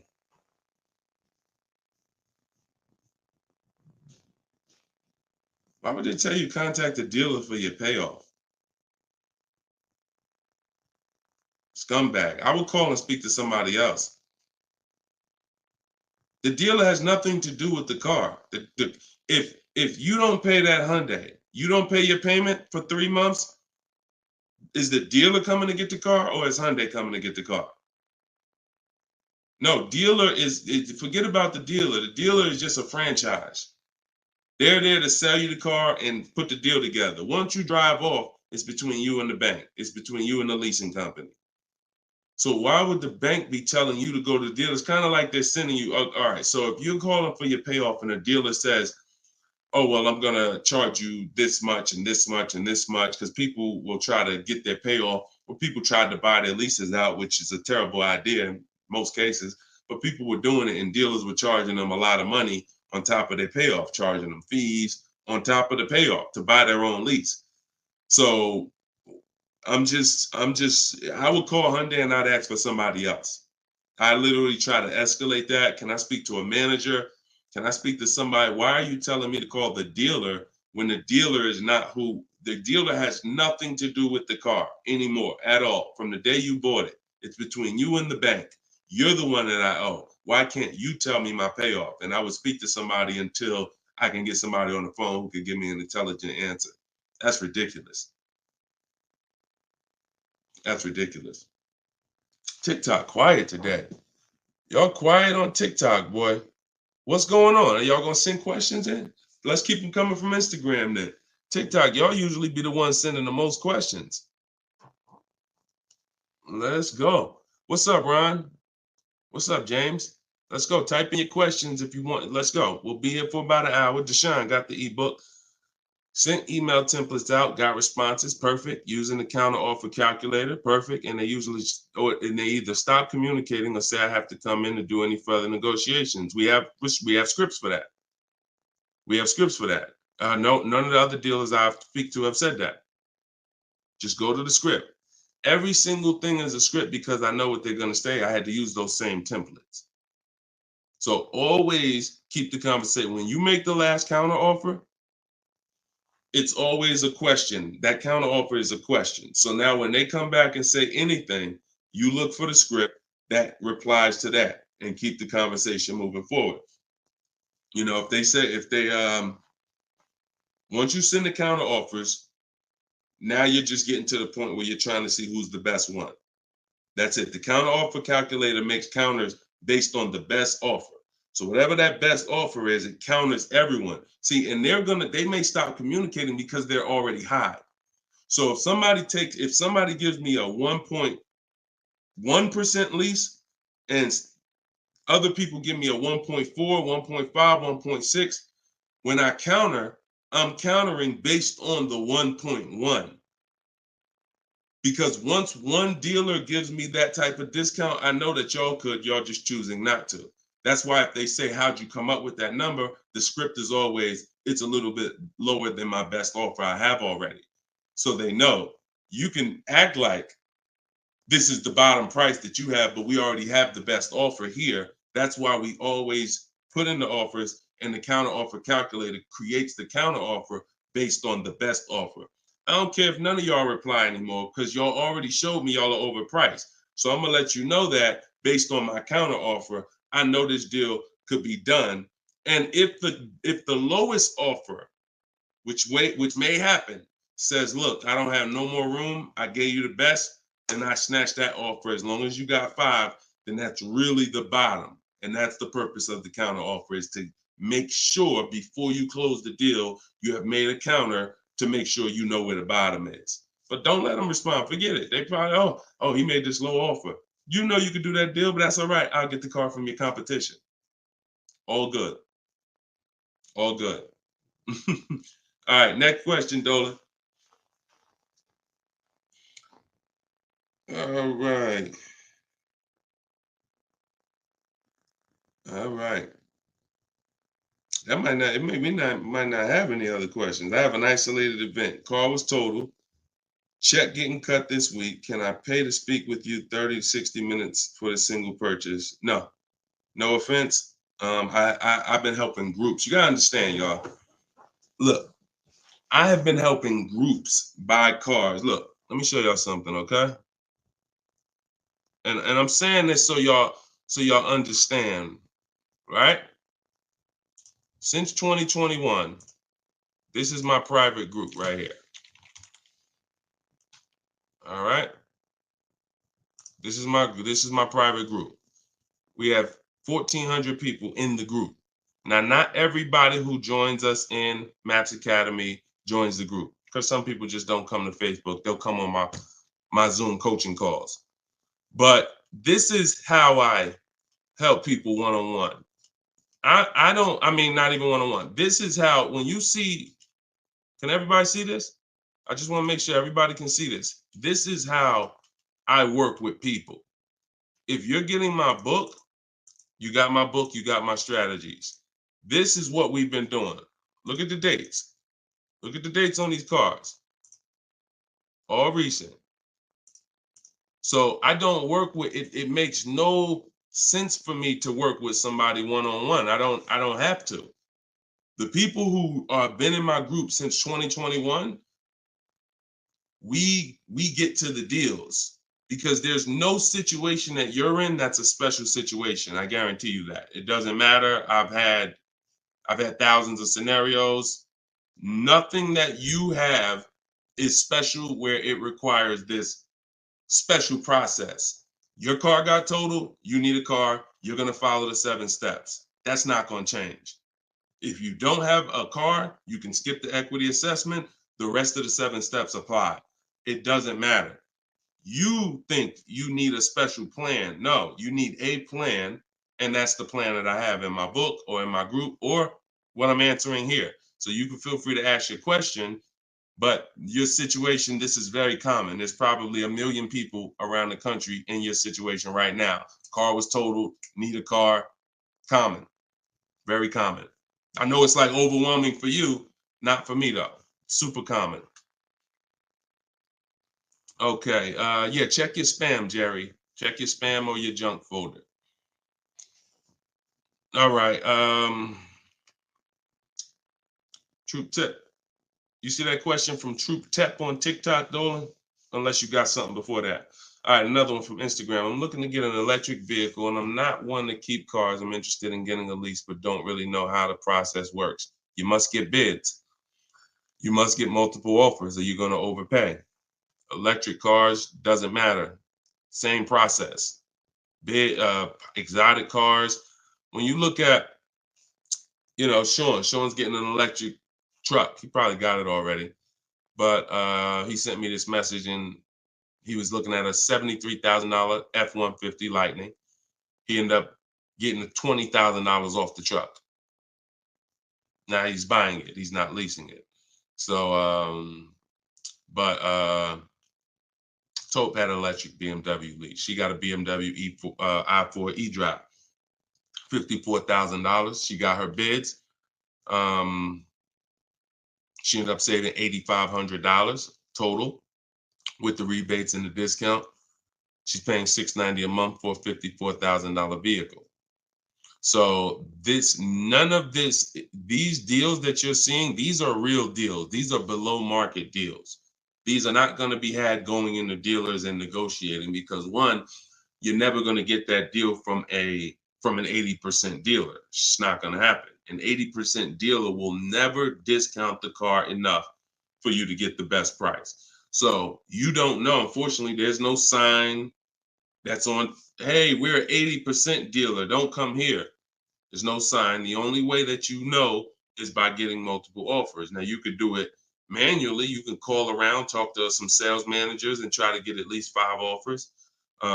We do it online. We do it with scripts and templates, and that's what's in my book. So if you just jumped on, my new book is called Cars from Home, 7 Steps to Saving Time, Money, and Avoiding Dealerships. It has all my templates in there, all my scripts. It's normally $97. But while we're on, for the next 30 minutes, you can get it for $24 if you get to my link in my bio before the 30-minute countdown is up.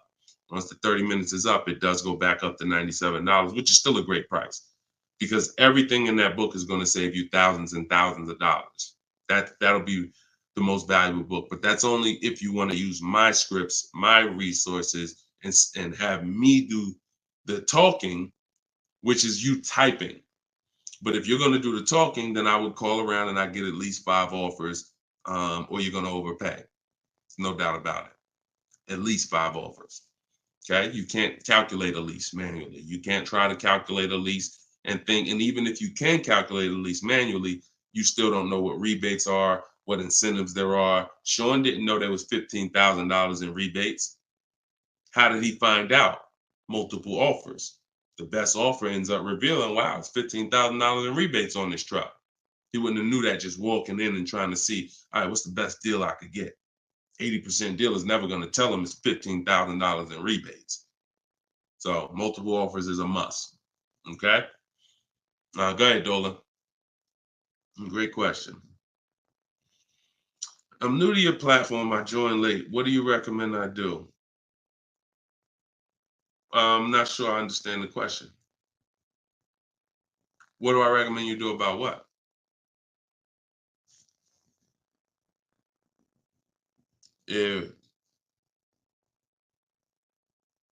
Yeah, Troop Tap. Send a follow-up question to that because I don't really know what you mean by that. What are you're new to my platform? Are you talking about this show? Just be a little bit more specific with your question. Let's see if we can get you an answer. Swagger at Instagram says, I have an S550, still owe 40 grand. I plan on paying it off by summer 2025. Should I trade it for an S63? Run a race and start another race. A whole nother race. So you buy a whole car, spend years to pay it off, throw tens of thousands of dollars at it, pay it off, and then go trade it again and do the same thing over and over again. Next time with a higher price car that you will throw more money at. This is the problem. You don't understand leasing. That's the problem. See, there's no way to make that make sense. You still owe 40 grand on the S550. You're trading in your cars while they're still losing value every year dramatically. This is what we call the depreciation curve. If you've been on the show, you've seen it before. If this is your first time, this is how you understand what's going on with your car. This is the unseen expense. So when you buy that S-Class, it's losing thousands of dollars every couple months. And then you're see, there's three kinds of people. People who get great lease deals. Well, I'm not going to say that. People who lease, people who buy and keep long term, and they keep long term so that they can avoid the depreciation.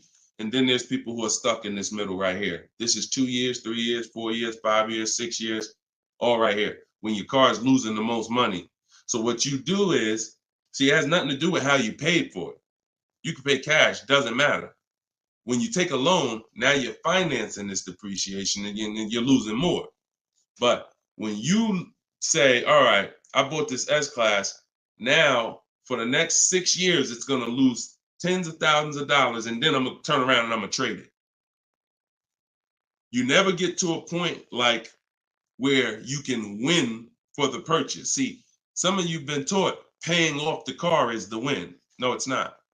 Paying off the car is not the win, because if the car is still losing value like this, if this is the way it's still depreciating, and you get rid of it anytime while it's like this, you lost. You lost. The key is to keep the car so where the depreciation starts to look like this. So now, if you were here and you had a 10-year-old S-Class or 11-year-old S-Class, maybe it's worth 10 grand. And maybe a year from now, it's worth 9,500. It's not losing that much value anymore. You've outlived the depreciation. That's when you win. That's the purpose of the purchase. There's nothing else important about purchasing because it's expensive. There's nothing else important about purchasing. No other benefits, in my opinion, about purchasing other than I can get to the point where I get here. I can pay off the car. What does that matter? It's still depreciating. I'm losing thousands. Now I'm gonna go trade it in, and I'm not gonna get anything for it because I'm replacing the car in its deepest depreciation phase. And I just haven't learned about leasing. I was taught not to lease. So that money you're tying up, when we were in Mercedes, a great deal on an S-Class. A great deal on an S-Class would probably be, they did them a couple times a year. Probably could get one for about 13 and change. That was like a great deal, right? So 13 and change, you're talking dividing that into the MSRP, which was about 110. And you're talking, okay, 1.2, 1.25, 1.3% lease on an S-Class, great deal. Now, y'all know I always teach the steal is under 1%. You're really not going to ever see an S-Class lease under 1% unless they just really want to get rid of them, but that's really never going to happen. 1.2, 1.3, 1.5 is the max. You're paying too much for a car you're leasing. But I want to give you a scenario. At $1,500, you're still under what you're paying for your car. See, because if I walked in and I wanted to lease a brand new S-Class, if I lease it and I'm paying $1,400 a month, then I'm driving a $115,000 vehicle, right? Now, if I decide I'm gonna buy that same $110,000, $115,000 vehicle, every $1,000 is about how much per month, everybody, if you know.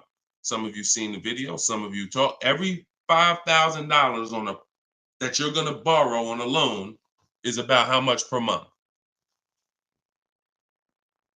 $100. Exactly. So when you look at a $120,000 vehicle, 115, that's a payment of $2,300 a month. No money down. See, we don't talk money down because money down confuses you. In a lot of cases, it confuses you. When you look at the deal with no money into it, no money, now you can start to see how much money you've kind of been missing. Evaluate the deal with no money. Then you choose to put money down if you want, but you evaluate it with no money. So now you got a brand new S-Class, great deal on a lease, $1,400 a month.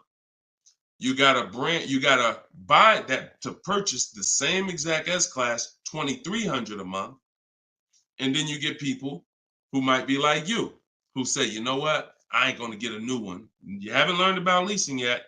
You say, I ain't gonna get a new one. I'm gonna get a pre-owned one. I'm gonna get a pre-owned one. And you look to get, instead of paying 115 for a brand new one, you look to get it for somewhere probably around 70. You look to get it for somewhere around 70.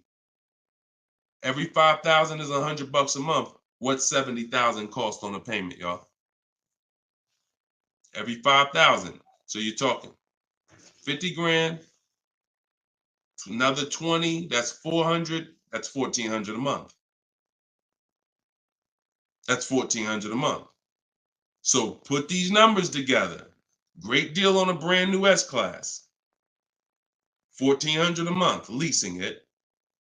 Great deal on a brand new S-Class, buying it. 2,400 a month, no money going into these deals.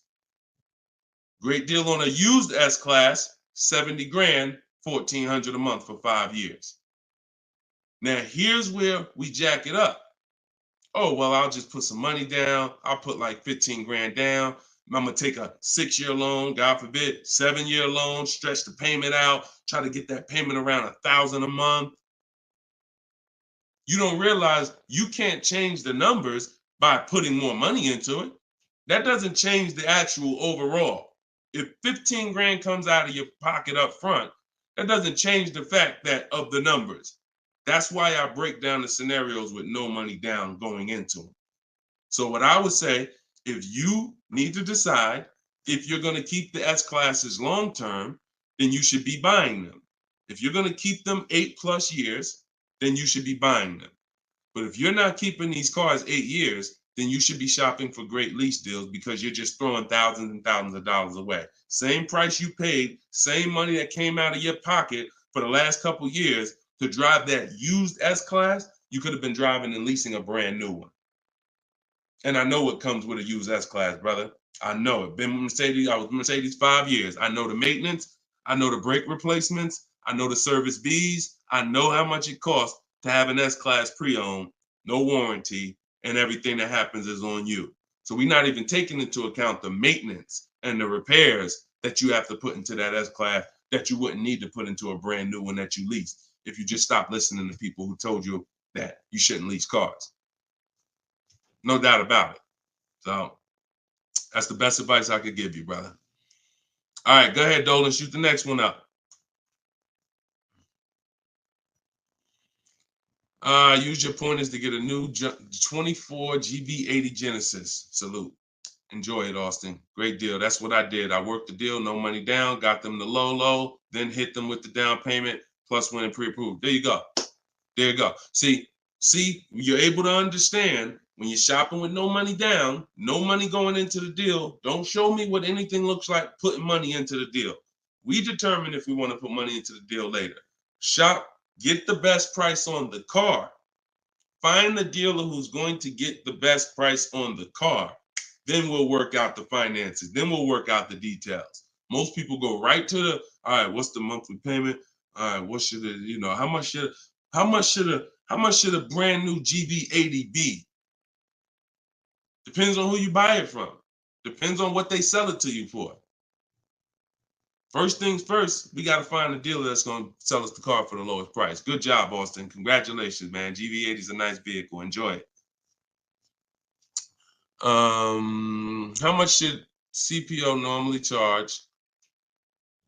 How much should certified pre-owned normally be charged for Genesis G70? You haven't seen enough of them. So if I'm looking at a used, so example, I got a 2020 Infinity truck that I got year and a half ago. If I went in wondering how much it should cost without knowing, then the market's going to tell me. Now our goal is to get below market deals. So whenever we're getting below market deals, we are always we need to know what the market is first. You can't get below market deals if you don't know what the market is. So when we're getting offers on new cars, it's easy because we can see what the market is with all the offers we get. We get 5 offers, we get 7 offers, we can see what the market is. And we can see the low side of the market, we can see the high side. You got to do the same thing with used cars. And you go on every marketplace, we use 8 of them. We use cars.com, Driveway, Carvana, CarMax. Some people say, oh, CarMax is, if they're, listen, I don't care if CarMax is overpriced 90% of the time. The 10% of the time that they're not, they're going to be in the runnings. You know, it's like Best Buy. I know Best Buy is going to be overpriced for electronics 90% of the time. But when I needed to get an iPad for my wife, Best Buy had the best price. So if these people need to be in the runnings or you're going to overlook some savings. So yeah, we'll look at, CarMax, Driveway, Carvana, Carfax.com, Cars.com, Auto Trader, Car Gurus, eBay Motors. So we're looking everywhere there used cars. And then we're going to look and we're going to sort by lowest price to highest price to see where the low side of the market is. Then we do our narrowing down. I need to know what the low side of the market is. If it's 24, if it's 4, when I was shopping for my truck, the low side of the market was 30 to 31 to 32. That was the low side of the market. So when I saw it and I narrowed it down based on Carfax. This is how we narrow it down. This is my system. All in my book, all of what I teach, all of my live shows, this is our system. Narrow it down by title history, then service records, then accident history. Then we need to check the original MSRP. Can't get a good deal on a used car without knowing the original MSRP. How you gonna do that? Who's bought a used car in their life? Type the letter U. If you bought a used car in your life, type the letter U in the comments. Anybody who's bought a used car, type the letter U.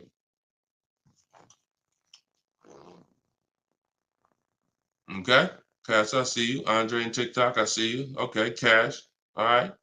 King of Rap, I see you. Okay, if anybody bought a used car, okay. How you get a good deal without knowing what the car was originally? I gotta tell you, I'm the bad news first person. I can lead you to the good news. I gotta tell you the bad news first, though. Think about that. How am I buying something used knowing how much I'm saving without knowing the original price of the item? 2 reasons. 1, I need to know the original price to know what real discount I'm getting. 2, I need to know what's in the car. So when I narrowed it down to I had 4 Infinities that I had narrowed it down to. They were all white. They were all asking between like 31 and 32. Similar price range. This is where we get in trouble at. I pull the original window stickers of the cars. I see that one of them brand new was 46. One of them was 48. One of them was 52. And the one I got was 54.5. Brand new. So I'm able to see the discount percentage. In my book, I call this the true value percentage. This is all that matters when it comes to price. And once you do the check and make sure it's a good car, title history, service records, accident history. Okay, now it's time to get to the money. I need to know what the car was originally. I know 54,000. This one I paid 31.8 for. I got a 42% discount. Now, if I would have took the one that was $1,000 less on the asking price, because I didn't know how to do this. Now I didn't know that one was only 48,000 brand new. So it's a smaller discount. It's probably only saving me 30-something%. The one I got was 42%. Forget what the dealer's asking. The dealer was asking $1,000 more than the other ones I was looking at. But once I saw what the original price of the car was, I knew that that was the best value because you got the most expensive car brand new. Why would I take a car that has less equipment because they're charging $1,000 less for it? But it has 7,000 less equipment in it, 7,000 less features in it. It's the little things, y'all. It's not the big thing. It's the little things that you're missing, and this is what we do. This is why I'm here. And for those who are willing to listen, we teach you how to do it the right way. These things you haven't been taught to do. And once you hear it, you're like, dang, that makes sense, right? How the heck? Why wouldn't I want to know what the new price was?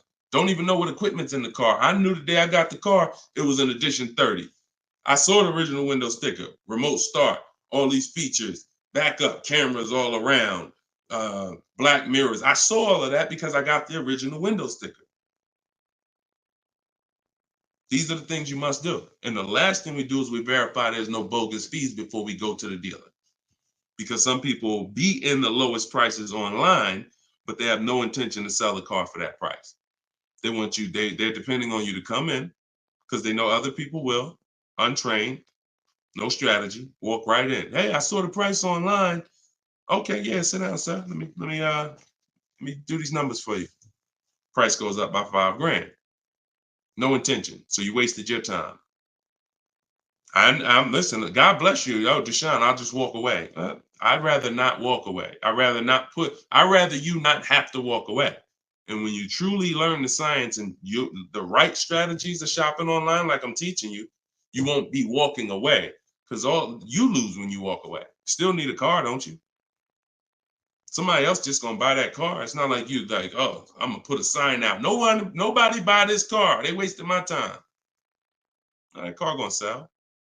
So it's best to learn, how can I make sure I never put a dealer in a position to waste my time? Because while you were at that dealer that was overpriced, the best price car was selling. Because the best price cars don't wait online. They're 24, 48 hours, they're gone. So while you wasting your time with the fake dealers, the best ones, the car's gone. That was really the good deal. Okay, so you do all of this from home before you go. By the time you go to a dealer to see a used car, you should already know if that car drives the way I want it to drive, the deal is done. This is the best price online. And when I get there, I usually ask for $500 to maybe $1,000 off when I get there. Never over the phone. You have no leverage. Why would I call a dealer that I know, I've done my research, you got the best price car in the market, and call them and say, hey, could you take off another $1,000? No, there's no leverage there. You make sure there's no bogus fees. Then we go. We're there. We test drive. I like the car. Could you do another 500, 1,000? If they say no, you know they're honest. Hey, I don't have the room. Oh, hey, I just put the car online 2 days ago. Like, I haven't even given it a chance yet. I understand. I'll take it. See, you got to know when a deal is in front of you. And that's the problem. You don't have enough information to know when a deal is in front of you. So you're going to hesitate. And you're going to walk away from a deal because you think, oh, nah, dude don't want a deal, man. I asked him to take off $2,000. You can't take off $2,000. You didn't do your research. Because dealers use a tool called vAuto. They know where their car is priced in the market. vAuto tells them where every similar car is priced at online. So if they're the top 3 prices online, they run their business a different way. They want to sell cars fast. You can't go in thinking you're negotiating with someone who marks their cars up by thousands, who's number 15 on the price list. You walk into the best price deal online and think, yo, I'm asking for $2,000, $3,000 off. Let's go. You don't want to negotiate? No, you got it. When you do your research, you know where the best price is. And that's what I want you doing. I want you walking in, if you're shopping for a used car, knowing this is the best price car in the market. I verified there's no bogus fees. I'm going to drive it, and then I'll ask for a little money off when I get there. And regardless of the answer, I know I won. They split it with me, I won. They can't do anything more because they're the lowest already, I won. If they accept the offer because they're just like, listen, you drove down, man, let's go, let's get it over with, I won. Either way, I win. That's the name of the game. Thanks, Austin. I appreciate you, man. Go ahead, Dolan. Next question. Okay. Casa Day, can y'all keep, if y'all gonna spend some time with us on TikTok, can y'all tap the screen and just run the likes up for us so we can get TikTok, so we can make sure TikTok knows we're doing something big over here. They can send some more people over. Appreciate y'all. Yep. Thank y'all. I see them running up. Thank y'all. Every couple minutes, y'all just tap the screen. It just helps the broadcast. We appreciate you. This is from Facebook. Casa de Cel. Hi, I'm paying off a Land Rover. Blue Book says its trade-in is $40,000. That's garbage. So throw that out the window. Blue Book is trash. Blue Book is a marketing website. They don't buy cars. And so what you want to do is you want to get a real number, which is an offer. Your car is not worth what an algorithm says it's worth. Your car is worth what someone's willing to pay you for it today. So you want to go, this is part of our process. We call it equity assessment. There's 7 steps in my book. Once you decide leasing versus buying, that's step 1. Most important question is, am I going to lease or buy? Because you can't get a good deal on a purchase if you should have leased. No way. If you were supposed to lease because you don't keep your cars 8 years, but you bought, you have a horrible deal. You're going to lose it depends on the price of the car. You'll lose over 10,000 on a higher price car. You probably lose 4, 5, 6 grand on a lower price car, at least 4 grand, 5 grand. So that's step 1. Now, once you decide that, we move to step 2, which is the equity assessment. Equity assessment is any vehicle we have, we need to assess if there is equity in it or what the equity is. And it's based on offers. So when you go to Kelly's Blue Book instant cash offer, not KBB, not Blue Book, instant cash offer, Kelly's Blue Book, you're going to see that Kelly's Blue Book led you astray. In most cases, telling you your car is worth $48,000. Because this is when we begin to expose that Kelly's Blue Book was a marketing website and they would tell you anything. Kelly's Blue Book is owned by autotrader.com. What they began to do maybe 7 years ago is they begin to buy cars. So they didn't just give you there was a little button on here that says, we'll make you a cash offer. And I would do this with people in the dealership when I was there. They would come in and say, hey, Blue Book said my truck is worth $48,000. I said, oh, really? Well, and I explained to them that Kelly's Blue Book is an algorithm site, but they do have this feature where you can click a button and you go through a nice 5-minute appraisal and they'll make you an offer themselves. So now let's go through this and let's find out what they're going to offer you. And you go through the 5-minute appraisal and they make you a cash offer, and it's usually $2,000 to $3,000 less than what they told you your car was worth. So they'll send you into a dealer fighting for a number that's not real, and you're looking unresearched, unaware, walking out saying, oh, well, I know my car's worth 48. So that's why we don't use them. And again, the offer you're going to get is from them. So it's not even like, well, oh, we don't use Kelly's Blue Book. And then, no, we use Kelly's Blue Book, the instant cash offer tool. And you're going to use that. You're going to use CarMax. You're going to use Carvana. You're going to use Driveway. You're going to use AutoNation, Sell My Car. And you're going to use Car Guru, Sell My Car. And this will take you about 20 to 25 minutes. You're going to get 6 offers because everything we do is a bid. And then you'll know what your car is really worth. That's the first thing. Before you think about what you're going to replace the car with, let's get the real most money for your car. Equity assessment. So do that first. Okay? Yeah, Kelly's Blue Book is trash, but not the instant cash offer tool. But yeah, we would be sitting there and the person will have their printout, like a number like that, 48,000. And then we go right through it and they're like, oh, wait, now they only offer me 45. Yeah, right? So if the people who told you your car is worth 48 is only offering you 45 for it, what does that tell you? Oh, go back to that site that they offered you 48. You see all those banners, see all those marketing banners and ads? Yeah, that's why they need millions of people to come there to have that make sense for them. All right, go ahead, Dolan. Next one. Right. This one's TikTok. Can I get advice on walking in a dealership with a check in hand strategy? Don't walk in with a check in hand.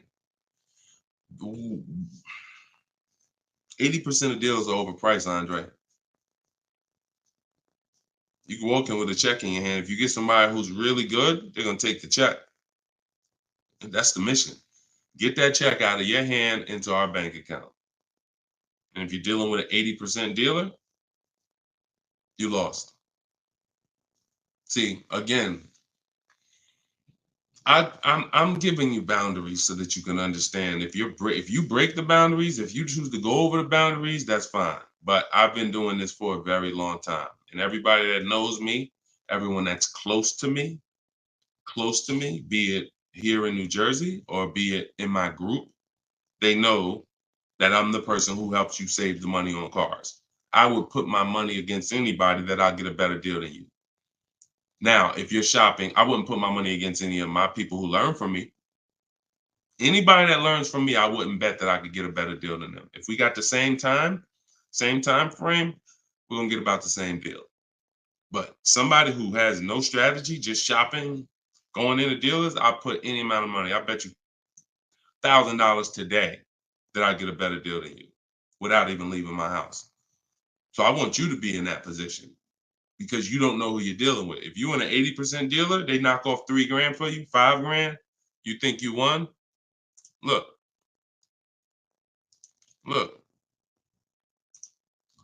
Kimberly. A little while ago, she got a Maserati.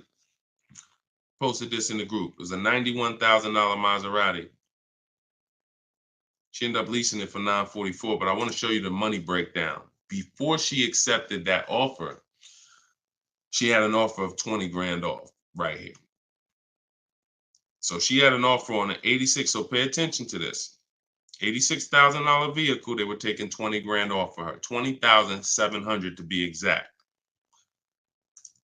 She ended up going and getting a $91,000 vehicle for $944 a month. So even a better deal. So she ended up saving more than 20 grand, more than 21 grand. Why is this so important? Because if she would have went in and got excited, she'd have walked into a dealer, walked in, and somebody would have said, all right, listen, I know you're serious. Today only, I'll knock 10 grand off for you. 10 grand. She probably never heard that in her life. $10,000, you're going to take off the price of the car. Yeah, I knocked 10 grand off. All right. Somebody who's not educated, someone who's not researched, rather, someone with no strategy. Let's go. Let's sign that. And telling our friends, they took 10,000 off from me. Until we get 5 to 7 offers, we don't know what the best number is. She wouldn't have saved over 21,000 on her brand new Maserati. So when we talk about this money is not hundreds. This money is thousands. Some of you, if you're buying luxury cars, tens of thousands, 5-figure deals that you are going to just leave on the table. Going in, that's some 1990 joint. Oh, walk in, check your hand. Yo, I got a check. Who wants to sell me a car? 1990. You're doing the same things that someone in 1990 did. Let that sink in.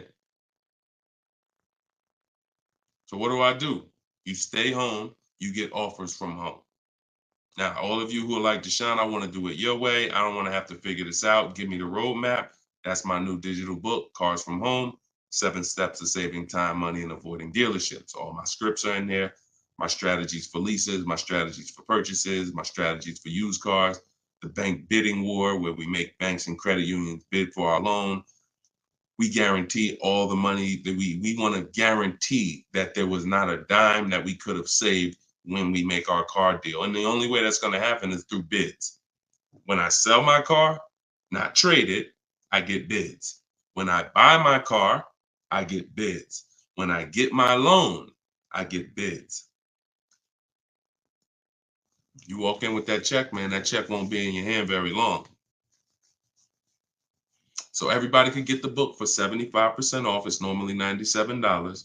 But in my TikTok bio, Click the link in my TikTok bio. You won't leave the broadcast, so you could actually come and catch the last couple minutes of the broadcast.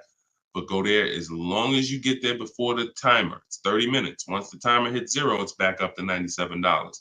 And if you're on Facebook or if you're on YouTube, we got a link in the comments section for you. If you're watching us on a television, then you can use your camera and you can scan the QR code and it'll take you there. Get your book for 75% off, and you'll have these strategies for the rest of your life. And I also update that book. Some people say, man, is the book available in print? It's too many things that change. I change scripts. I change templates I use, websites change, Vroom went out of business.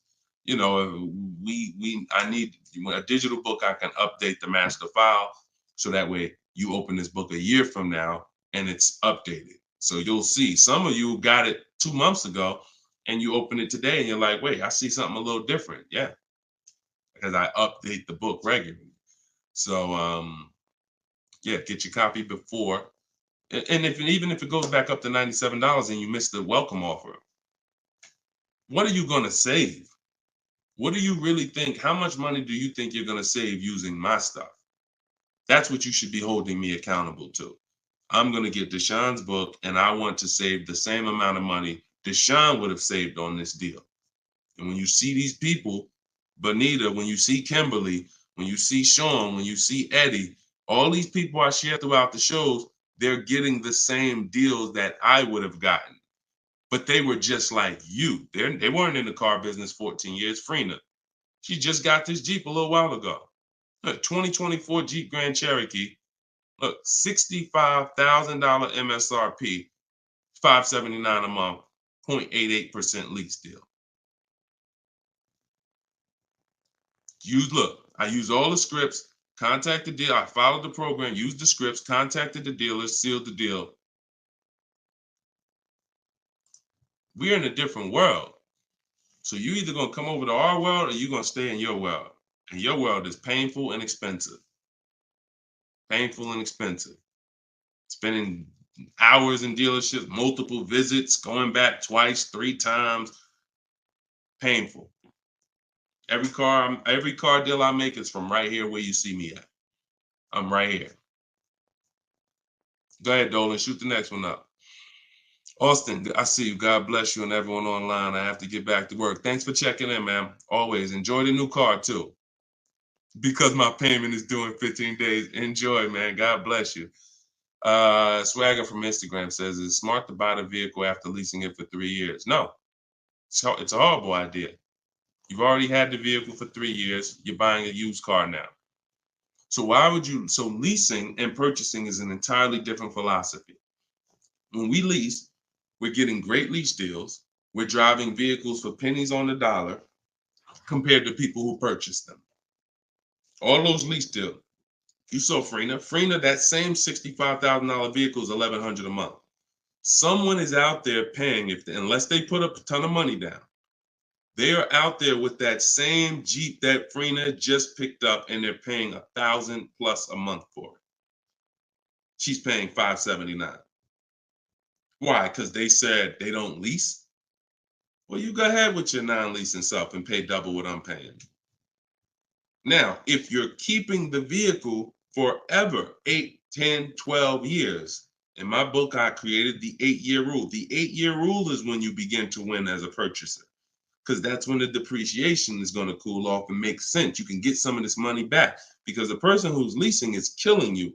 In terms of the money that's not coming out of their household compared to yours, they're killing you. So you now need to try to catch up one day. And if you catch up, the only way you catch up is you keep your car until the depreciation cools off 8 years, 9 years, 10 years, 12 years. And that's where you win. You can't do that with a lease. But keeping your car 6 years or 7 years is not anywhere near enough time for you to catch up to a person who leased and got these great lease deals. Because you're paying for the whole car. New car, used car, doesn't matter. A new car, you're paying thousands more than a person who leases. A used car, over 8 years, you're paying about the same money as a person who leases for a used car. So by the time you go and replace that car, if you kept it 8 years, your car's already 11, 12 years old, 13 years old. Person been leasing, been driving brand new cars. So there's no comparison. It's great lease deals are here, long-term purchases are here, and everyone stuck in the middle is just losing thousands and thousands of dollars. I'm sorry to tell you, but if I don't tell you, no one's going to tell you. You buying cars, trading them in 4, 5, 6, 7 years, when they're still depreciating heavily, you're losing compared to people who purchase and keep long-term and people who get great lease deals. You're losing thousands. If you buy your lease, now you're switching and saying, okay, why do I want to buy a used car now? Because that's all buying a lease is. Let's take let's take the aspect out of it that complicates it. When you are buying your lease, you're buying a used car. That is it. Except you don't have to go search for it. It's right there in your driveway already, and that's the only difference. So what makes you say I'm going to stop leasing to buy a used car? You'd have to be saying I'm ready to keep something long term, 8, 10, 12 years. So if you're ready to keep something long term, then buy it. Because you're going to need to be committed to keeping it long term because you've already been driving it for 3 years. You've already been driving it for 3 years. So where are we actually going? You're going to look up in 3 years, 3 more years, and you're going to say, Dad, I had this thing 6 years now. Now, if you're like most people who buy their leases out, you're going to take a 6-year loan. Because in order to get a comparable payment to what you were paying for your lease, you're going to need a 6-year loan. So now you're going to look up that, just so you know, 6-year loan plus the 3 years you leased it, that's 9 years. Same car. Same car. So you're paying on the same car for 9 years. And then you look up in 3 more years and you're like, man, you know what? I'm ready to get out of this. Still got 3 years of payments left.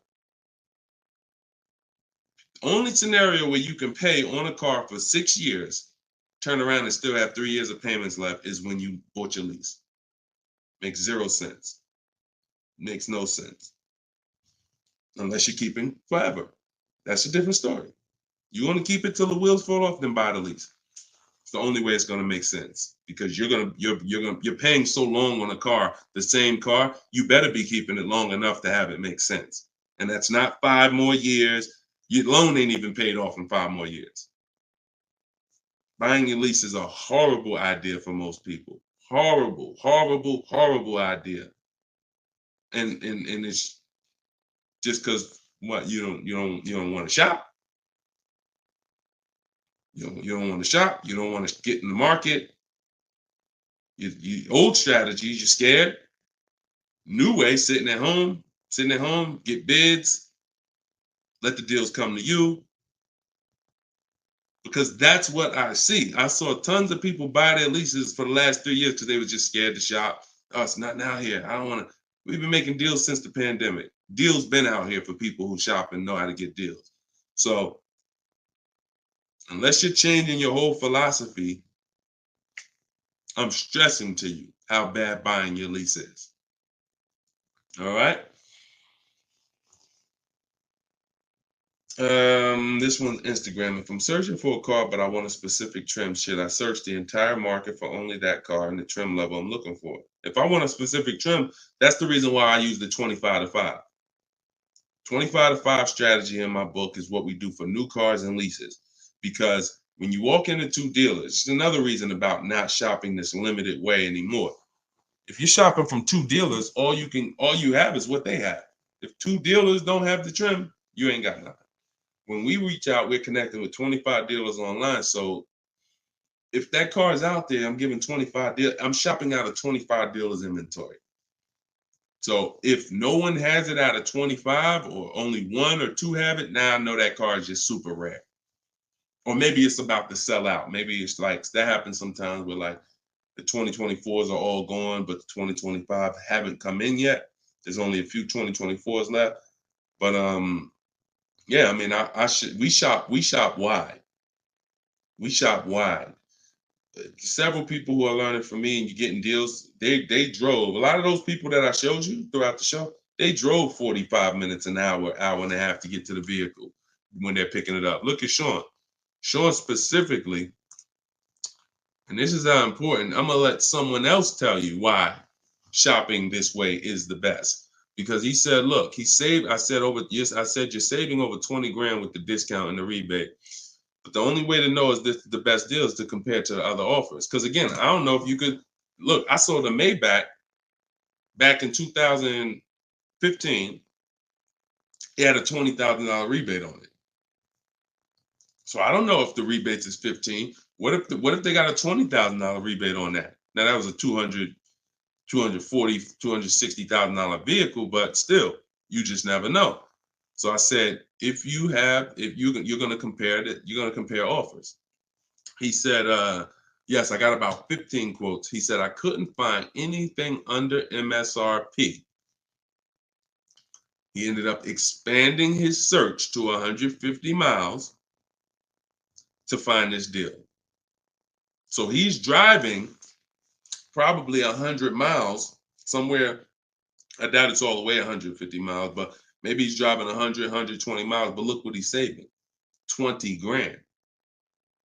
So we don't do local because you only buy your car once every couple years. So you buy your car from who makes you the best offer. You service your car from where it's the most convenient. Yeah, we drive to get our deals because most of the time the dealers that are near you, they feel like they own you anyway. So when they see the zip code, they think, oh no, we don't have to make, this person's local. This person's 20 miles away. No, we're not gonna do nothing crazy. But when those people who are 100 miles away from us see us pop up on their computer, and they're like, oh wait, we could take a deal from our competition. All right, let's do this. Sometimes they'll beat the deal that your own local dealer won't get. Your local dealers are charging you the most money. Local dealers are hands down most of the time charging you the most money. Everybody close to you, because they just like you close. You ain't gonna shop. The statistics show you shop 2 dealers before you make a deal. That's what the statistics show. Look.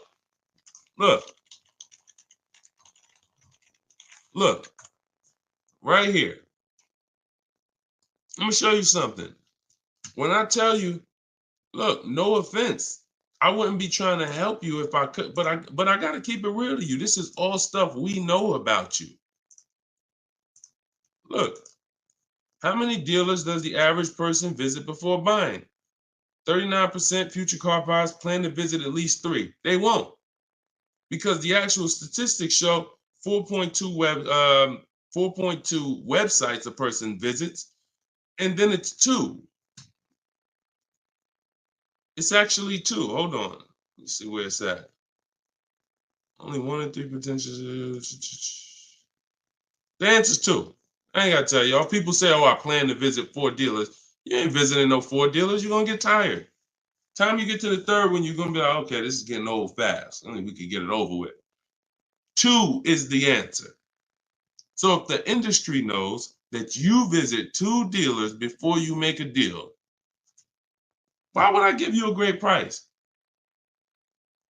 So when you're using what I'm telling you to use and you're sitting at home and you're talking to 25 dealers, you have 25 dealers in your inbox.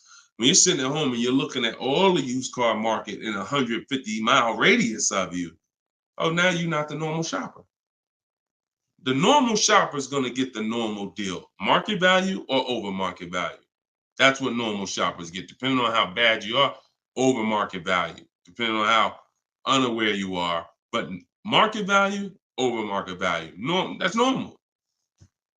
People with strategy, multiple dealers getting bids, below market. That's the difference. We shop wide. This local is dead to us. Local is dead to us, and it should be dead to you. I want you to kill it. All right, kill that whole mindset. I don't need to buy my car locally. I'll drive into the next state. I remember Shonda last year, California. She bought a Volvo, and she said to Sean, she's in our group. She said everybody in Northern California. She said my best deal. I think she was saving like $3 grand off MSRP. And she's like, but it's a dealer in Southern California, though, that's taking like $6 grand off of me with my Costco rebate. I said, okay, what you gonna do? She said, I just bought a plane ticket, $79. Said, there you go. That's what I would have did. That's a sweet plane ride. I'm taking a plane, $79 to save 3 more grand than my local dealer was going to give me up here. Sweet plane ride. So local's dead to us. We go where the money is, and we enjoy that ride home. Nothing like driving home for an hour knowing you just saved a ton of money. So that's it, y'all. We've been on for about an hour and 15 minutes. We like to keep these shows right around there. In my bio, I do have the link to when I'm going to be live next. So I'll make sure that, as long as we keep doing these live shows, again, it's going to be up to you guys. If you guys continue to show up, if you guys continue to tell your friends, then we'll keep doing the shows. But if not, we can certainly do the broadcast, because the broadcast, people get value out of them. So we've seen it, for the last 3-4 weeks since we've been testing this, we've seen people get value out of the rebroadcast. So what's the point in Deshone coming live regularly if people are going to sit and watch the rebroadcast? So, but if y'all going to tell people when we live and bring people and share, then certainly we'll keep the live shows going. But the entire show is sponsored by my new digital book, Cars from Home. So if you want everything I teach in one place, you got it right there. We don't hold back on this show. We don't hold back in my social media videos. That's why they're, thank God, continuing to be seen by millions of people. But that's for different types of people too. So whenever you're navigating all my social media videos and you're trying to piece it together, some stuff is in there for high mileage drivers. Some stuff is in there for used cars. Some stuff's in there for leasing. Some stuff's in there for negotiation. Some stuff's in there for how to format your deal. So you're trying to piece all this stuff together. If you say, Deshone, I want this all in one spot, step by step, that's my new digital book, Cars from Home, 7 Steps to Saving Time, Money, and Avoiding Dealerships. And you can get it for 75% off in my TikTok bio, in my Instagram bio, or in the comment section on Facebook and YouTube. Also in my bio is a link, and we'll put one in there in the comment section as well, is a link to my masterclass that I did. It's called Everything You're Doing Wrong Buying, Selling, and Leasing Cars. So that's an on-demand class. You'll need about an hour. We go very deep on leasing versus buying there with scenarios. And I go over 23 mistakes that most of you are making. And, if you're going to really save money on your next car and every car, you're going to need to stop making those mistakes. So that is in my TikTok bio and my Instagram bio as well. And you can certainly just get in where you fit in. I make the information available. Get it how you want it. Just get it. All right. I'll see you all on the next show. God bless you.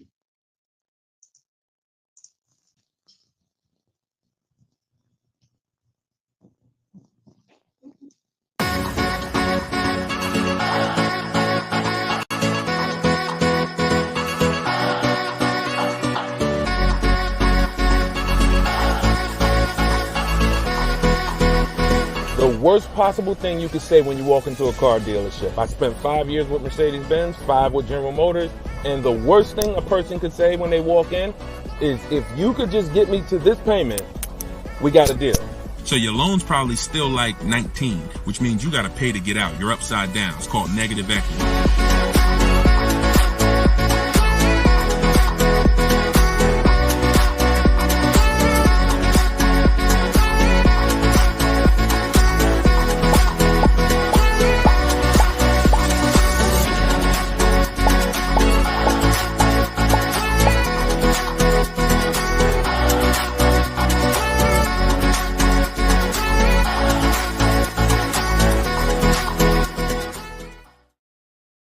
What's going on? Welcome, everybody. This is episode 9 of Car Shopping Questions and Answers. I'm your host, Deshone, publicly known as Deshone the Auto Advisor. We're live now on 4 platforms: TikTok, YouTube, Instagram, and Facebook. And this is our live show. It is Tuesday at noon. We do these shows throughout the week to make sure when you are ready to get car shopping information that no one else is going to give you, you know where to come for it. So you guys can start typing your questions while I take care of the housekeeping. We have Dolan in the background who'll be bringing your questions in.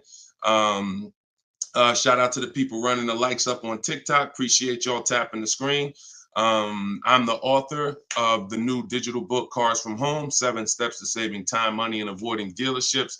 And I feel it's only right to start this show with 2 reports I got, which were great. I had somebody write us and talk about the deal they got on this 2024 Mazda CX-90. MSRP was $44,820. They got a $6,500 discount from home. Shout out to you, Tiffany. I appreciate it. This is what we do. And when we think, when we launched this live show a few weeks ago, my plan was to, my prayer rather was that people would take the book, use the book, write me your success stories so we can feature you here and feature your deals. These are below market deals. These are not advertised deals. And she got this by handling the process from home, getting multiple offers like we teach. We also had Barrett write his review on Goodreads. So we were 4.94, almost 5 stars. Book is outstanding, a must-have for anyone seeking to buy, lease, or even sell a car. It's presented in a very professional, easy-to-follow, step-by-step manner that covers every situation from buying, leasing, cash, credit, good, bad. Although I've purchased and leased several cars in my lifetime, I learned new tactics to obtain the best value for my money, and it even has a wish list, yes, to help you separate your wants from your needs. Come on, Barrett. Appreciate you so much. Everybody who wants to get your copy of Cars from Home, it's normally $97, but for the next 30 minutes, you can go to my TikTok bio or my Instagram bio, or we have a comment pinned for you guys on Facebook and YouTube, and you can get your book for 75% off. So you won't pay the normal $97. You'll pay $24. But once that timer hits 0, your price is $97, which is still a great price. So now that the housekeeping is done, we can start with the questions.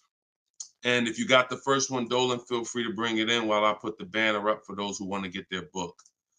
Okay, is it better to shop online or in person? Well, you have no leverage in person. In person, you're competing with a person who negotiates every day, 2-3 times a day throughout the week. You're no match. I don't care how good you think you are. The best trained professional is just going to be better than you. And that's because they do this every day. Now, the second reason it makes no sense for you is because from a leverage position, you can't put them against their competition. You don't know where the real bottom is. And so you're going to overpay. And even if you get a good deal, who's done this? Be honest. You leave the dealership and you're like, you think we did okay? You think we could have got a little bit more? Think we could have got a little bit more off? That's called buyer's remorse. That's the seeds of buyer's remorse. Anytime you wonder if you could have got more money off, that's buyer's remorse. So we never wonder, and the way you don't wonder is by shopping online, getting multiple offers from multiple dealers, letting people compete for your business, and then choosing the best one. And if you really think about this, this is how you shop for everything in life. This is how you shop in the grocery store. When we go into the grocery store, we're not looking to try to not overpay for the spaghetti sauce, right? We're not looking at hoping that we don't overpay for the grapes today, or let's use for the potato chips we're going to buy, because we already know there's so many options and there's so many people that are competing against each other to sell us something. And that is how you guarantee your best deal, when you have multiple people competing. So when you are leasing a car or buying a car, you need to get at least 5 bids. When you are buying a used car, you need to be shopping wide. You need to be shopping within 75, 100 miles of you. And that's a minimum. And then you need to be looking at all the websites that have used cars, so that by the time you make your decision, you've seen so many options, so many offers, that you have 100% peace of mind. Now, that's just when it comes to buying the car.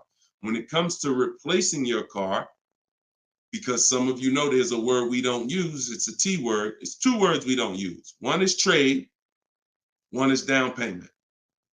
Because we sell our cars, we don't trade. You never get the most money for something trading it. I don't care what you have. You got a baseball card, you trade that baseball card for something, you're not getting the most money for the baseball card. How do you get the most money for the baseball card? Put it on the market. Put it on the open market and let the buyers come to you and see what the best offer is. Never going to be from a trade. Now, the only time we do have to trade is if you're in a negative equity situation. If you're in a negative equity situation, then, and you have too much negative equity, you're going to need to do a trade if you can't pay the difference. But other than that, you know, these are the things that these are the things I want you to etch into your mind. We don't trade, we sell, get bids. We get, when we get our loans, we get bids. And when we buy our cars, we get bids. That's how we guarantee that we get the below market prices that other people aren't getting. Okay? Go ahead, Dolan. If you got the next question, shoot it up. Okay, this one's from Instagram. What fees are included when you buy a car from out of state? I mean, if you're buying a car out of state, standard fees are, if you are purchasing a car, purchasing, not leasing, standard fees are tax, documentation, DMV. Tax, documentation, DMV. I've worked for a handful of dealers in my life. I've never once had fees that were outside of those fees. Never once. Shout out to y'all running the likes up. Could y'all keep running the likes up on TikTok? And shout out to the sharers. You know we appreciate you. Thank you for sending your friends. Thank you. Listen, you should at least be tagging your best friend. Whoever your best friend is, and hopefully we all have at least one. That's the person you should be tagging. They'll thank you. No one's gonna get mad at you for sharing my stuff with them. I guarantee you that. But shout out to the sharers. I appreciate y'all. So when you are, so that's an indicator.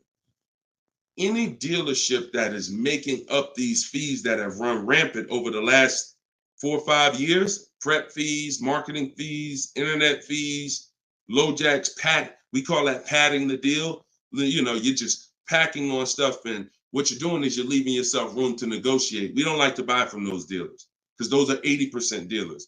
I saw somebody ask yesterday on the show, what's an 80% dealer? We didn't get a chance to get to that question. 80% of dealers will overcharge you. It's a competition. So what you're trying to do is find the dealers who are the best prices. And the 20% are the great people. They're the honest ones. They're the ones who are not afraid to compete. These are the people we want to buy cars from. And so once you find the honest dealer, but you can't walk in to find them. You have to sort for them. Because if me and you are standing next to each other on the street and there's 10 dealers in front of us, and they say to us, 8 of these dealers are overpriced. 2 of them are the best price, but there's no label on them. What's the odds that we're going to walk into the 2 that are the best price? Not really that good, right? But if we're at home and we're talking to all 10 of those dealers at once, we're going to reveal who the 20% is. So that is our goal. Our goal is to always find and buy from the 20% dealers, and we let them come to us through online bidding, through online shopping, never through walking in and dealing. Because if you're dealing, as I said, with a dealer who has padded that deal so much, you go look at that deal and there's $4,000, $5,000, $6,000 in made up fees to pad the deal. There's no amount of discount you can get where you're going to get a below market deal. They've just set it up that way. I could take off $5,000 for you, make you think you won. You're still not below market. So that's the psychological things you have to understand. And that's why we shop from home. All right, shoot the next one up, Dolan. Great question. All right, good question. I see Instagram coming through with some great questions today. Keep typing your questions. TikTok, if my lease is expiring, can I go finance a new car? Is there equity in my lease? Well, the first thing you need to do if you decide, well, first of all, you got a little switched up there. It sounds like you're trying to go from a lease to a finance. That's not usually normal. What's normal is you go from a finance to a lease.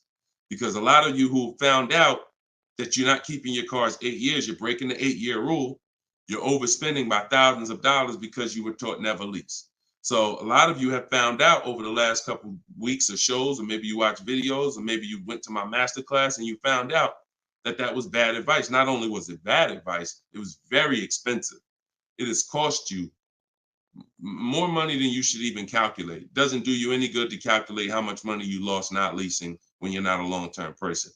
But that's the more common path, finance to a lease. To go from a lease to a finance is a different mindset. You go from getting cars, paying a very small amount to drive brand new cars, and then transitioning to a finance. So first step, my process is 7 steps. The first step is always to choose leasing versus financing. Good. Thank you, Mr. Silva. I appreciate you. Shout out to everybody tagging on TikTok. Appreciate you. That's the first step. I call that the most important question. So for everybody's on here who's car shopping, if you're car shopping now or you will be in the next 12 months, type me in the comments. Everybody who is car shopping right now or you're going to be car shopping in the next 12 months, type me in the comments. And I'm going to give you the first word. And I want y'all to always, when you come on this show, be prepared to dialogue. Like, be prepared to dialogue. Have your hand by your keyboard. You're going to learn a lot more engaging in the dialogue than you will sitting back and just listening. Active learners learn better than passive learners. Okay? So now, all of you who said me, I want you to ask yourself, how many years are you keeping the next car? Because this is the lease versus finance question. This is the lease versus buy. I'm not going to say finance because some of you are going to pay cash. This is the lease versus buy question. How many years are you keeping the next car? Gary said forever. Okay, there we go. So that's a good indicator till the wheels fall off, Joseph on Instagram. I see you. Okay, here's the question. 72 months. Okay, that's 6 years. You shouldn't be buying, Frankie. And I'm going to tell you why in 1 second. As long as it lasts. Now, when you want to try to get a little bit more specific than that, because sometimes you'll buy a bad car. It only lasts 5 years, where if we know we're going to keep this thing long term, we want to make sure we buy a car that's a quality car. That's what we want to make sure that we do. Buy a car that's a quality car. All right. So let's do, okay. So all of you, if your answer, I see you, Andrew, you 6, I see Teresa 10. Okay. Now, here's the rule. I call this the 8-year rule. The 8-year rule is based on when cars lose the most money. So it's not based on, see, some of you have been taught you pay off your car, get the title, do whatever you want. You want to trade it in, do what you want. I'm here to tell you that that's cost you because you don't understand the unseen expense. And the unseen expense is the one that's hurting you. That's depreciation. So the first thing you're trying to get when you're deciding I want a car is, how am I going to avoid big depreciation? Big depreciation. You buy a car for $30,000 today. What is it worth in 3 years? Even if you don't drive it. See, this is these are the things that you've been, oh, well, I want to buy a car. I drive as much as I want. But even if you don't drive a car, if I sat a car right outside your house right now and said, Lily, this car is worth $30,000, and you said, Deshone, I don't need a car. I already got a car. And I said, but it's yours. Here, it's yours. It's worth $30,000. You don't drive it. You come back a year later. What's that car worth? Told y'all, stay by the keyboard. What's the car worth? See, we're going to dispel this myth right now, because some of you don't understand, because of what you've been taught, that you think, oh, if I buy a car, I could drive it. I don't pay for the mileage. I'm going to show you that not only do you pay for the mileage, you pay even if you don't drive it. See, look, Alvin said 24. Look, didn't drive it 1 mile. Days on Instagram said 24. Look, didn't drive it 1 single mile. That's probably accurate. So think about that. If that's many people will mention depreciating assets. That's a very common word, but we're now going deep on what that actually means. Depreciating asset means I purchase something, I acquire something, whether I use it or not, it's going down in value. If I use it more, it goes down in value more. So the first foundation that you need to get is leasing versus buying. This is why if you don't lease, but you should have leased, there's no way to get a great deal. Because when you get great lease deals, some of you seen Danielle. Danielle got an Audi A3, $44,000 car. She's paying $550 a month, no money down. So that's Danielle. So when you consider what that car would have cost her if she purchased it, no money down, probably would have cost her about $900 a month. $900 a month. Every 5,000 is about $100 a month, depending on interest rates. 5-year loan. So foundation. So what you're trying to do is avoid the depreciation. Y'all know when I break this out, y'all know what this means. Some of you, if you're new here, you may not know, but this is what this means. This is how your car loses value year 2, year 3, year 4, year 5, but then it starts to level out. And what you want to get to, forget paying off the car. You could have paid cash for it. Doesn't change this. Deshone, I got a loan on it. Doesn't change this. This is the actual asset value. This is the car's value. Forget the loan that's attached to it. This is the car's value. So your goal in purchasing, if you want to avoid this, see, some of you buy cars, trade them in here. Trade them in here. That's 2 years, 3 years, 4 years. You're trading the cars in when they have lost the most value. And that's a losing formula. Now, there's 2 ways that we avoid this. One is long-term ownership. Who has a car outside? They've had it for more than 8 years. More than 8 years.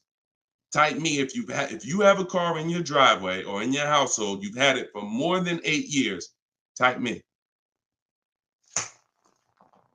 I see you, Gary. Okay. Okay, I see you, Sergio.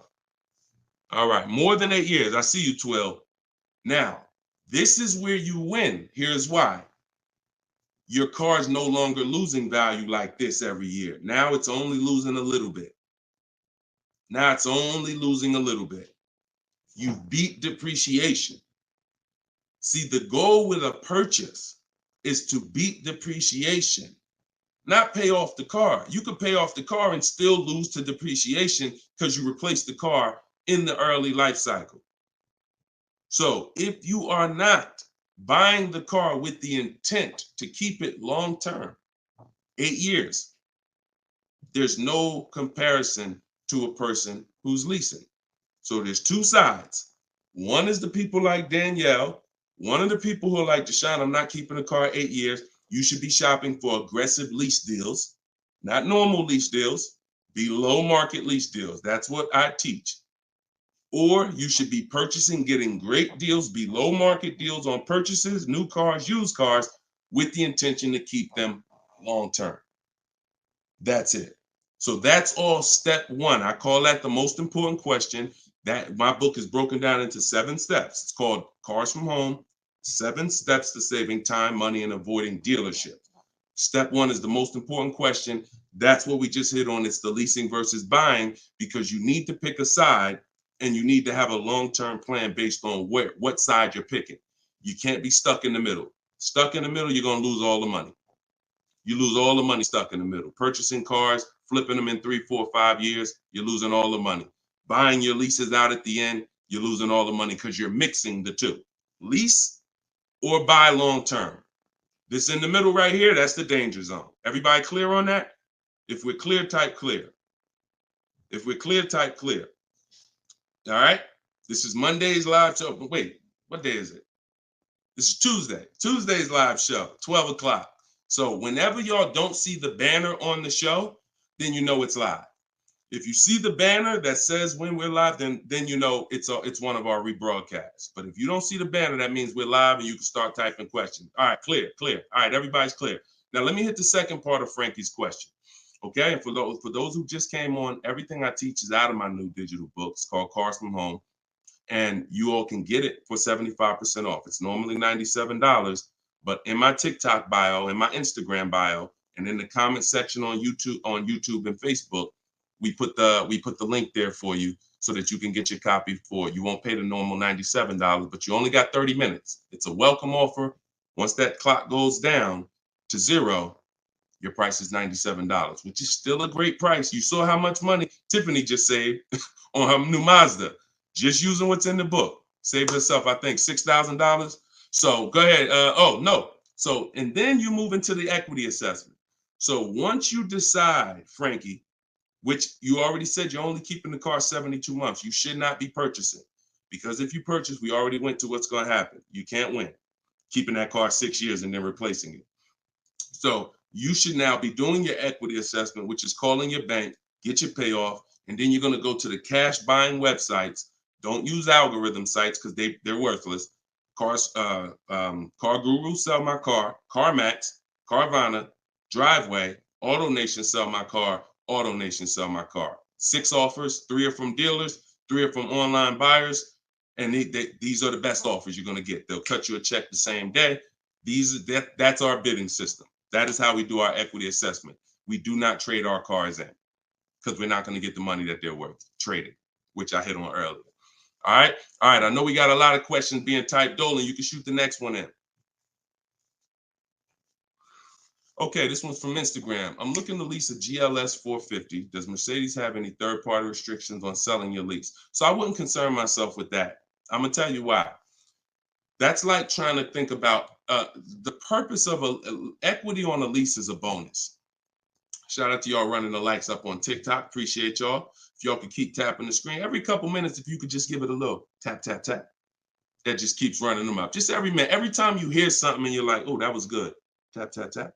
And it'll just keep the likes running up. Keep TikTok notified of what we're doing over here.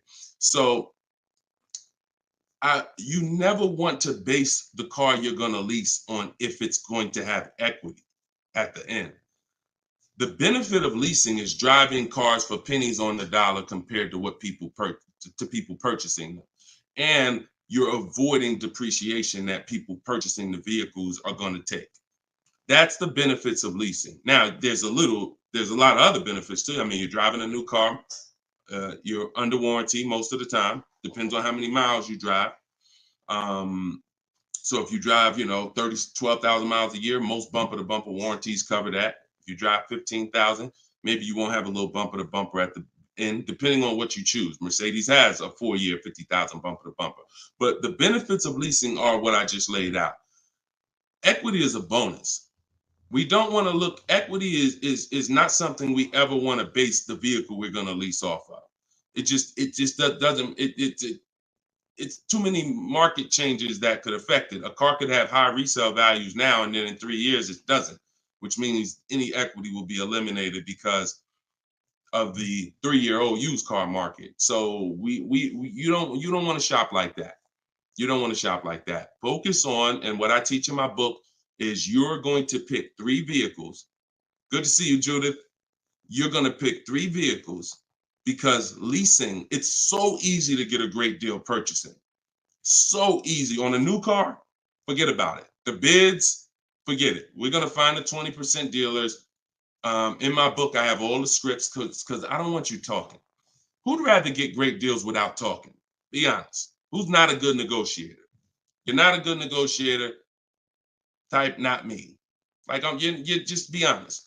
I don't ever want you to put yourself in a position where you need to talk. And if you start talking to somebody who's trained to talk and dissect and get information and then tailor a deal, you're going to lose. So in my book, everything is silent. The only people we talk to when we talk to people are managers, because those are different conversations if we need to have them. We're never talking to salespeople besides when we're coming on to test drive the car. We're never talking to salespeople because we just don't know who we're dealing with. So when we're online, we're always typing. That's why I say go online. My strategy is called the 25 to 5. We go online and we contact 25 dealers, go to their website. I have copy and paste templates in there that you just fill in what you want. But if you're going to do it your way, that's fine. But I'm telling you, you don't want to deviate from this format because you're going to get yourself in trouble and you're not going to get the results. You want to be able to connect with a large amount of dealers so that you could get 5 offers, at least 5, because 4 are going to be overpriced most likely, but 1 is going to beat everyone else.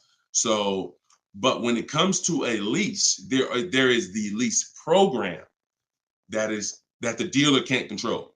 So we don't know what a lease program is until we shop offers. So there's no way you can look at the residual value.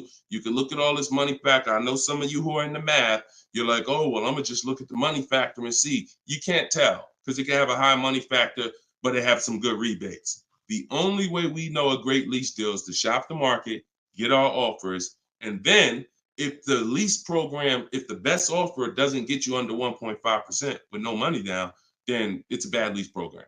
It's a bad lease program. In which case, we move to another vehicle. So I'm not going to ever co-sign leasing a bad vehicle with a vehicle with a bad lease program. I've had all types of people hit me, Deshone, I'm looking at this Range Rover, man, but I did all the offers, and they'll be in the group. We have a private group, and I get to talk to people all around the country about this stuff. So they're like, Deshone, you think I should move on? I'm like, look, you could wait till next month, see if the program gets better, but I'm never going to co-sign signing a bad lease deal. You're paying too much money for a vehicle you're giving back in 3 years. So you're defeating one of the major benefits of leasing. So that's the only reason why we have to have 2 other vehicles that we like when we're leasing. On a purchase, no. One vehicle, pick it, get your bids. One dealer is going to blow everybody else away. But with a lease, you want to have 3 vehicles just in case it's a bad lease program. And if they got a bad lease program this year, maybe in 3 years when your lease is up, they'll have a good lease program. So that's what we do. It's too many cars out here. It's 400 cars out here. 40-something manufacturers competing for our business. Why are we going to get locked on one car? And the reason we're doing this, y'all, is because we're not shopping. You're not shopping. You're not taking the going out for the weekend and test driving cars seriously. You're about to drop 40 grand of your hard-earned money. You need to be, like I teach, shopping and not letting anyone disturb your shopping. If I'm looking for a car, I'll take a whole Saturday and go out or a Monday, and I'll go out and I'll drive 4 cars and be like, okay, that was fun. Don't sit down and don't talk numbers. So let me make that clear. Don't go in there and sit down at the desk and start talking numbers and get a proposal. No. Shop. Once you decide what you want, then we come home and we get our offers from home. All right. Go ahead, Dolan. Next question. All right. When you don't talk, I see a lot of you saying you're not good negotiators. Then you just got to stop talking. Stop talking and start making people bid. You're going to get better deals than good negotiators all day long. Heard you loud and clear on the rebroadcast. I'm here live. All right. Welcome, Jill. Looking for a car now. Profited on a sale, so coming in clean. Need to rebuild credit. Lease cheap car, finance car under 5-6 grand. It depends on where your credit is. If you're in the mid-6, I teach something called, profile over score. So if you have a paid off car, if you have nothing gets you approved for a car like on-time car payments. If you've been making on-time car payments for 2 years, 3 years, you're typically gonna get approved for most leases. As long as you're not going from like a $450 payment to a $900 payment. But if I'm in a state where if I'm in that mid-6s, 660, 670, I go for the lease. If I'm in the low 6s, then I go for what I call a smart car, which is the car to set you up to lease. So your goal is to get the least expensive car you can get a loan on, quality car. You want to go small as possible, and small as possible for you might be you need a sedan. You might need 3 rows.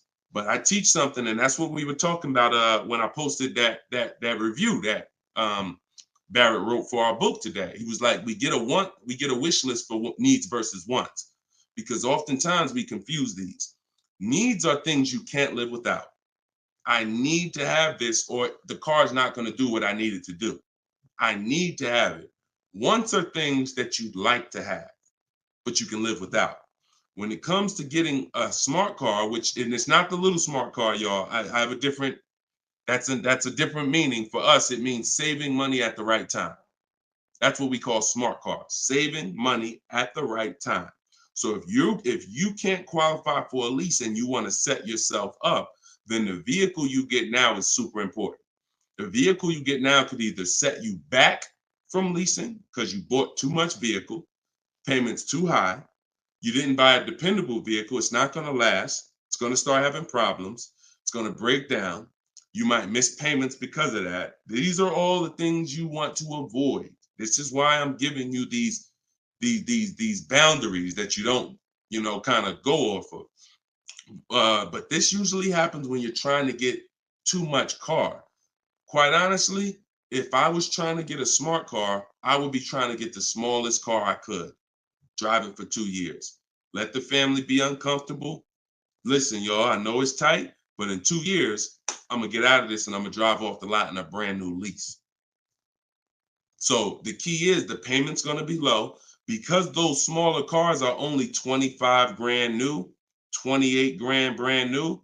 When you get them used, you could get a nice one for about 10. Finance it. You don't have to take a 10-year-old one. So you want to get one that's relatively, good. It needs to last you 2 years or the plan's messed up. So you get the smallest car you possibly can. You drive that 2 years, that's your sacrifice car. And then you flip out of that car. Well, after you have 2 years of on-time payments, you flip into a brand new lease, and then you're leasing new cars from now on. That's what I do, depending on your situation. If you're high sixes, mid sixes and up, I go for the lease. If you're under that, then I would go for the smart car. Okay? All right, keep me posted. Good job. Just having a plan. Having a plan. Go ahead, shoot the next one up, Dolan. I forgot to tell you. Yeah, I see you, Jill, and keep that up. This is a different Jill, I think. This is a means to my dream car. I'm a patient. Yeah, I'm patient. My husband has the needs car. There you go. There you go. You can flex in 2 years. You can flex in 2 years. You do this right. You drive this car for 2 years. You don't miss any payments. Make sure when you're buying a $10,000 car and you finance it, payments are $250 a month for 5 years. You don't have to take a 6-year loan. You don't want to take a long loan on a smart car. You want to take a shorter loan, pay $250 a month. Now you're not going to miss those payments. Match at $300, depending on the interest rate, could go higher, $325. But the point is that's affordable. So it's not going to mess up the plan versus you trying to pull out in a $25,000 used car with a high interest rate. Now your payment's $575 a month. You get what I'm saying? So just stay focused, stick to the plan. All right. This is another Jill from YouTube, I believe. Buyout is, go ahead, keep that one up. Oh, no, I saw that one. Get the one you just had up, Dolan, from the other Jill. Yep, thank you. So buyout is $36,000 on my 2023 Audi Q5. I want to lease a Range Rover Sport. Should I sell on my own or turn into the dealer? Doesn't look like, and I'm just going to tell you, this is not usually when we do an equity assessment. Now, if you can get out, break even, great. You're driving a 2023 Audi Q5. I don't know who told you that you could switch cars that fast, but it doesn't happen that way. And so the only time in history that we've been able to switch cars that fast is when there was a once in a lifetime seller's market, 2021, 2022, 2023. Once in a lifetime. Chip shortage, every single car was worth 5,000, 7,000 to some of the trucks were worth 10 to 15 grand more than they would normally be worth. Now, I told people back in 2020 that 2021 that was going to come to an end, and don't get used to this. But I told everybody who would listen, you need to cash out now because your vehicle is never going to be worth more today, never going to be worth more than it is today. But that's over. So if you may have cashed out, some people, you sold a car. If you sold a car back then, you can type, type dollar signs. If anybody sold a car from 2020 to 2023, and you got crazy value for it. Some people were like buying cars, and 2 years later, they got all the money back. I did that twice. I leased a brand new Jeep, 2018, and I sold it in 2021, and I made $8,900 after I drove it for 3 years. And my mother, I helped her sell her Mazda CX-5. She was a low mileage driver, and I helped her cash out. She made $10,200 after she drove it for 3 years. Made a video. I recorded her and my dad. They couldn't believe it. They couldn't believe that they drove a car for 3 years, turned around and sold it, got every single dollar they put into it back. And he was like, all right, man, I'm looking forward to doing this again. I said, Dad, this ain't gonna happen again. So enjoy it. You were part of a once in a lifetime market where you cashed out and you won. But we cannot base our strategy anymore off that. That's over, and you'll get in trouble financially trying to do this. So there is no setup where you could buy a car or lease it and in a year, 18 months, trade it, replace that car. Just not.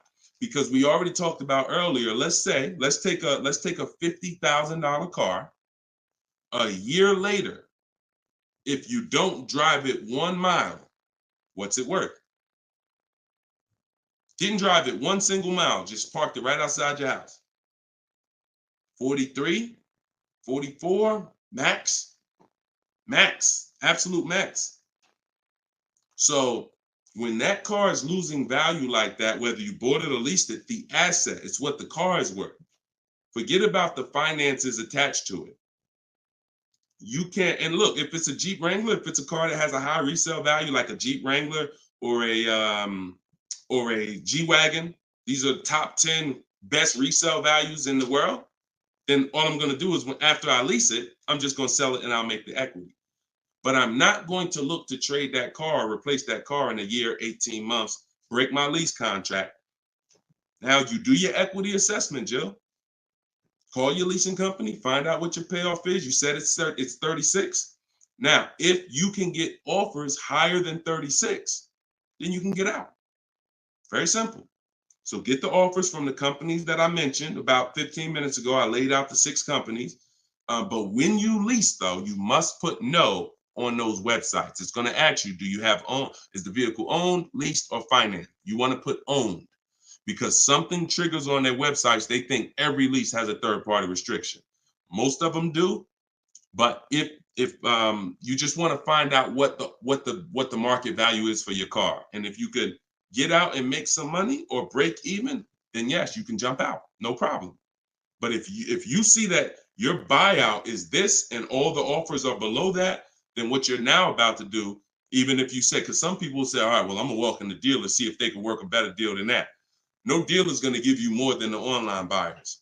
So if you run those online quotes and all of them are less than your payoff, all a dealer is going to do is take the negative equity and the desperation for you to get out and roll that negative equity over to your next vehicle because you're desperate to get out for no reason. So that's the real. You can do what you want.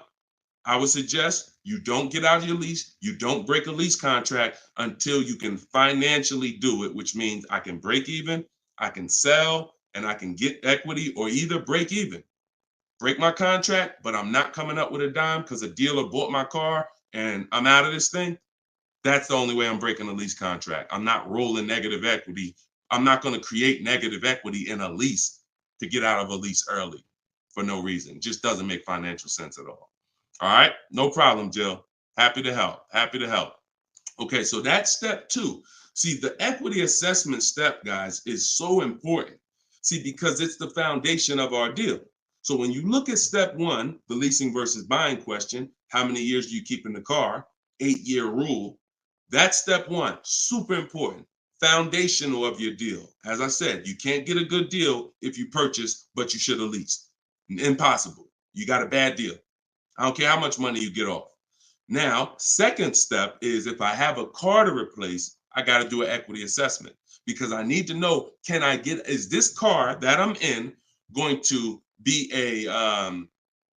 going to prevent me from making a move right now? Too much negative equity, I'm prevented from making a move right now. If I can get out, make some money, now I got some money. I can sell. I can put money in my pocket, put it in my bank. That means it's an asset. It's a blessing to me.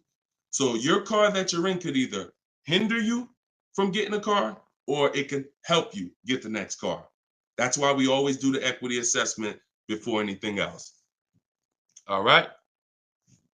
I don't know why I'm frozen on Instagram. All right, go ahead back in, Dolan. Next question. Okay, now I'm back. I see. I'm just monitoring Instagram. Okay, and just so y'all know, everything that I'm teaching is out my new book. And look, I want to show y'all this. And before, keep that question up. Look, here we go. Boom. Look at that. 4.94. Thank you to everybody. We're higher now. I think we're up to 35 ratings, 28 reviews. So thank you to everybody who's reviewed the book on Goodreads. Appreciate you. And thank you for everybody who's using it. Make sure you are writing me with your success stories. Show me your deals so that I can post them just like I posted Tiffany's deal. But everybody can get the book. You can get yours for $90. It's normally $97. But as our welcome special, our book launch special, you can get it for $24, 75% off in my TikTok bio for 30 minutes, or my Instagram bio, or in the comment section of YouTube or Facebook. We have a comment pin for you. And if you're watching us on TV, you can use your phone and you can scan the QR code here on the screen, and you can get your copy for 75% off. But once that timer hits 0, if you visited that page and the timer it started, once it hits 0, the price does go back up to $97, which is still a great price. It's a great price either way. And it'll be in your inbox in a couple minutes. Okay, this is from Instagram. I use your template in the book to ask for quotes. Their response is the lowest offer you ever received. They are being difficult and giving me their best offer. What's the best way? Use the scripts. It's just conversation. Hopefully you listen and you have a separate email, because you're not going to have intelligent conversation with 5, 7, 10 dealers mixing personal emails. So every part of the system is important, having a separate shopping email. So everything in there is dealers. And now everything they're saying, we have a response for. Every single thing. It doesn't matter. Don't expect 80% dealers to be easy. Expect them to, hey, can we have a conversation? Hey, when can you come in? Hey, this be a whole lot easier if you're here. See, what we already know is we've given them all the information they need to give us a quote. So the best thing, the stages we move through in our conversation with dealers is, who has a car that I want? That's first. Our first set of scripts is designed to weed out the dealers who don't even have a car we want. Nothing to talk about. Nothing to talk about. So there are dealers who won't tell you they have a car. That's why we have scripts. Hey, when can we talk? I'll be handling my whole purchase online. Can you confirm if you have something that matches? Every one of my scripts ends with a question. If you're not going to use my scripts in my book, then you make sure every email you write should end with a question, never a statement.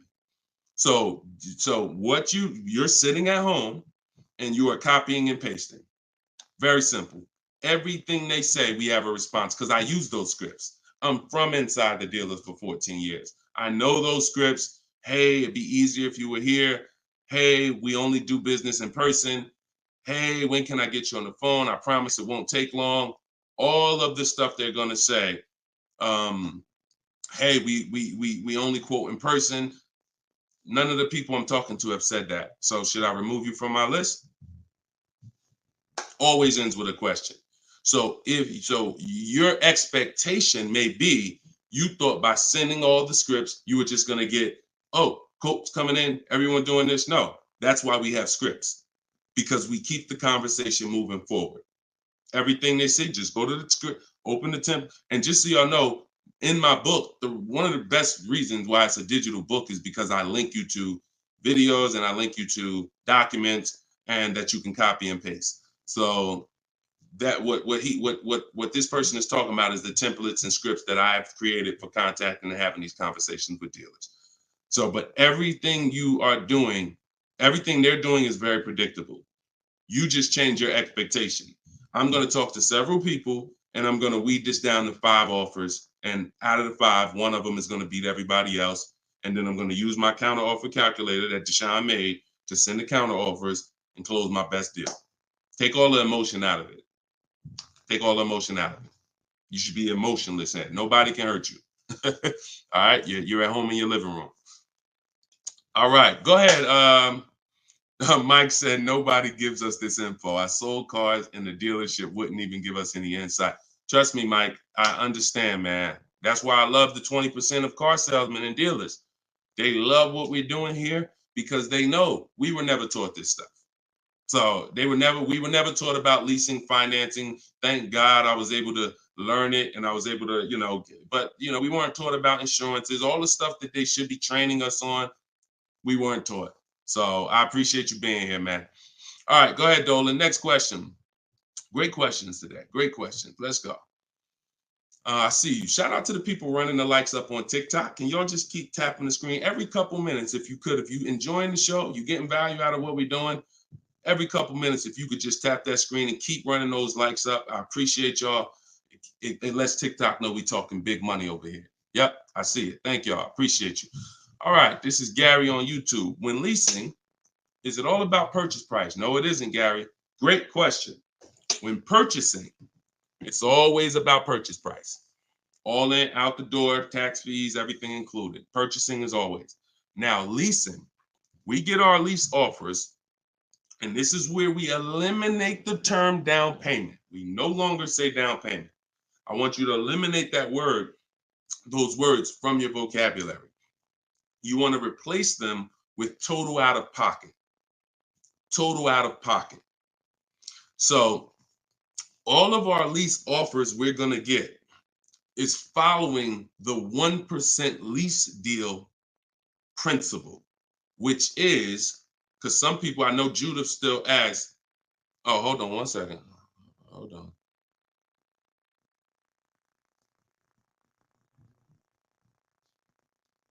Okay, I think my wife's headphones hooked up to the broadcast here. Thank you for letting me know, Judy. So when we're getting, so the 1% lease deal rule is older than, it was around, I think, before I got into the car business at 2006. And what it was is if your lease payment was 1% or lower of the MSRP of the car, you stole a car. Stole a car. Example, I know if you've never seen a 1% lease deal, let me show you a couple. So this is Greg. Greg, look, first time posting here. I'm excited. My latest lease, graduated. Now we have a particular online, video library here. So when they say graduated, I have a coaching program, and but the steps are the same. So I always say, get in where you fit in. Steps are the same in my book, in my video course. He said, I followed the steps, set up a great lease deal, 36 months, 12,000 miles per year, all said and done. Monthly payments $527. MSRP is $56,275. So when you divide the monthly payment into the MSRP, you're going to get a number. Now, when you multiply that by 100, so I'll give you an example. Let me show you how this works. In Greg's case, I got my calculator up here. I would take 527, divide that into 56,275, which is the MSRP, not the selling price. Doesn't matter the selling price. The MSRP is how we gauge the value. Now, that's 0.009. Then we multiply that by 100, and that gives us 0.93%, which is what he put here in his post. So that's an under 1% lease deal. Look, it was a steal. I think someone messed up on the paperwork. No other dealer came close. There we go. Same thing with Freena. Freena just got a Jeep a little while ago. Look, her deal was better than his, my God. But it's a better lease program. Jeep had a better lease program at the time. So, I mean, she got a $579 a month lease on a 65,950 Jeep Grand Cherokee hybrid. Out of control. So this is how we're shopping. You want to follow the format of the 1% lease deal, which is I shop with 12,000 miles per year. If I'm doing 18,000, I'll adjust it later. If I'm a high mileage driver, who's a high mileage driver? You drive more than 20,000 miles per year plus. Who's a high type HM if you're a high mileage driver? All right, type HM. You adjust it later. 25,000 mile a year lease. You always shop with 12 because that's how we judge. I see you, Mr. Silver. That's how we judge. I see you, Ado Johnson. Or no, AD Johnson. Sorry. So still going to, this is still Gary's question. This is why we're not focused on the purchase price when we're shopping lease offers. We're focused on looking at the formula that we use to judge a great lease deal. And everything we do, I have 3 rules. 1% lease deal, I didn't make it up. That's a steal. In between 1% and 1.5%, that's a deal, because that's still better than a purchase. It's still great value. When you compare it to someone who's purchasing, they're paying tons more. Even somebody who didn't get a steal, because the lease program has to be there to get a steal. They got to want to give away these cars. They got to have great incentive, great, everything has to line up, stars in the moon, and then we get the dealer that's going to give us the biggest discount. If it's under 1%, that means the lease program was incredible. But a good lease program, great lease program, will still get you, when you shop your offers, in between 1% and 1.5%. So, you look at somebody like, I used, Charles. So Charles got a Palisade, very, very popular vehicle. He got 10 offers from home. His best offer was 1.23, $48,000 vehicle. He's paying $597 a month. Now that same $48,000 vehicle, and this, I'm about to hit on something that I said earlier, but I'm gonna really bring it across home plate right now. It's impossible to get a great deal when you purchase, but you should have leased. Because look, $48,000 Palisade, you guys know, we talked about it earlier, every $5,000 on a loan is about how much per month? Every $5,000 on a loan is about how much per month? I told y'all, stay by the keyboard, because we like to dialogue. So we want to make sure you are always by your keyboard so you could dialogue. Active learning. That's how you're going to get the most out of this show. Active. Okay. Anybody type it yet? Okay. Thank you, Dominic, on TikTok. Yes. $100.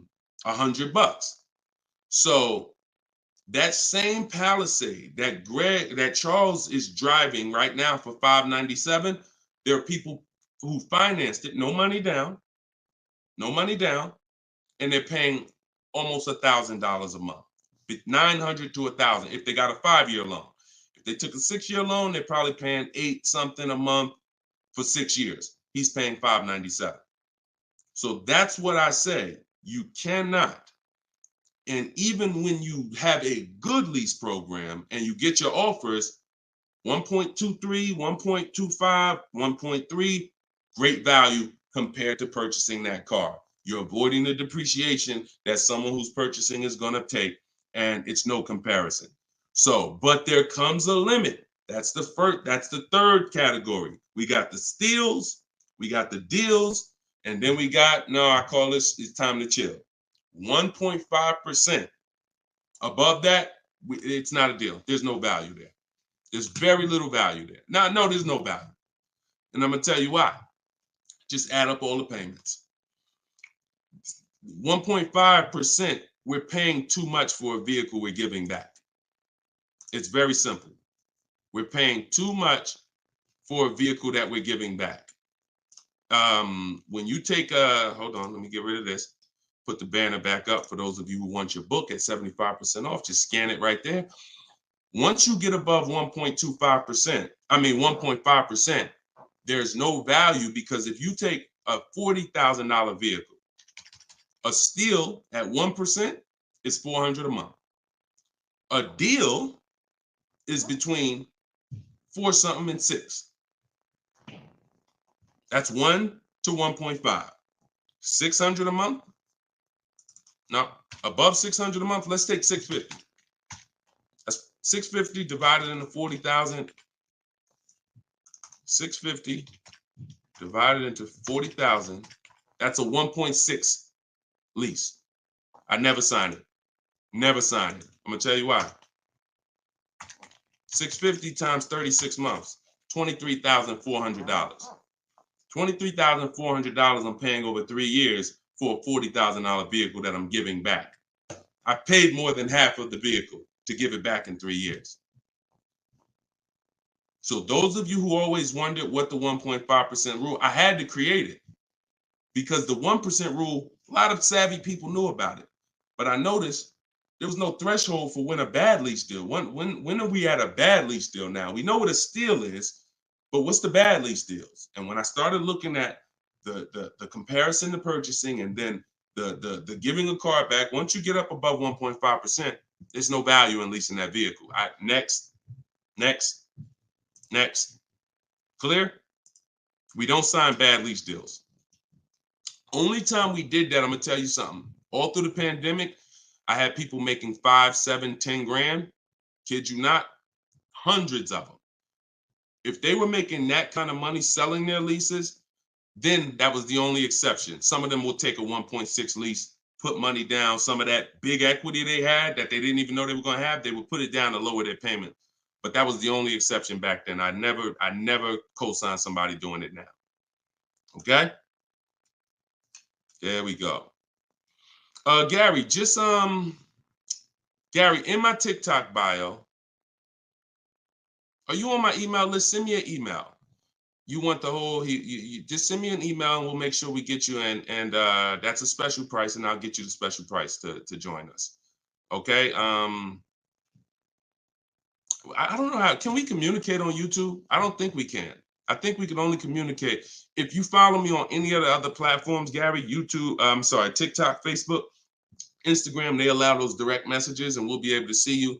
Just send me a message and I'll get you some. I'll have the team find some special link to get you in at that price.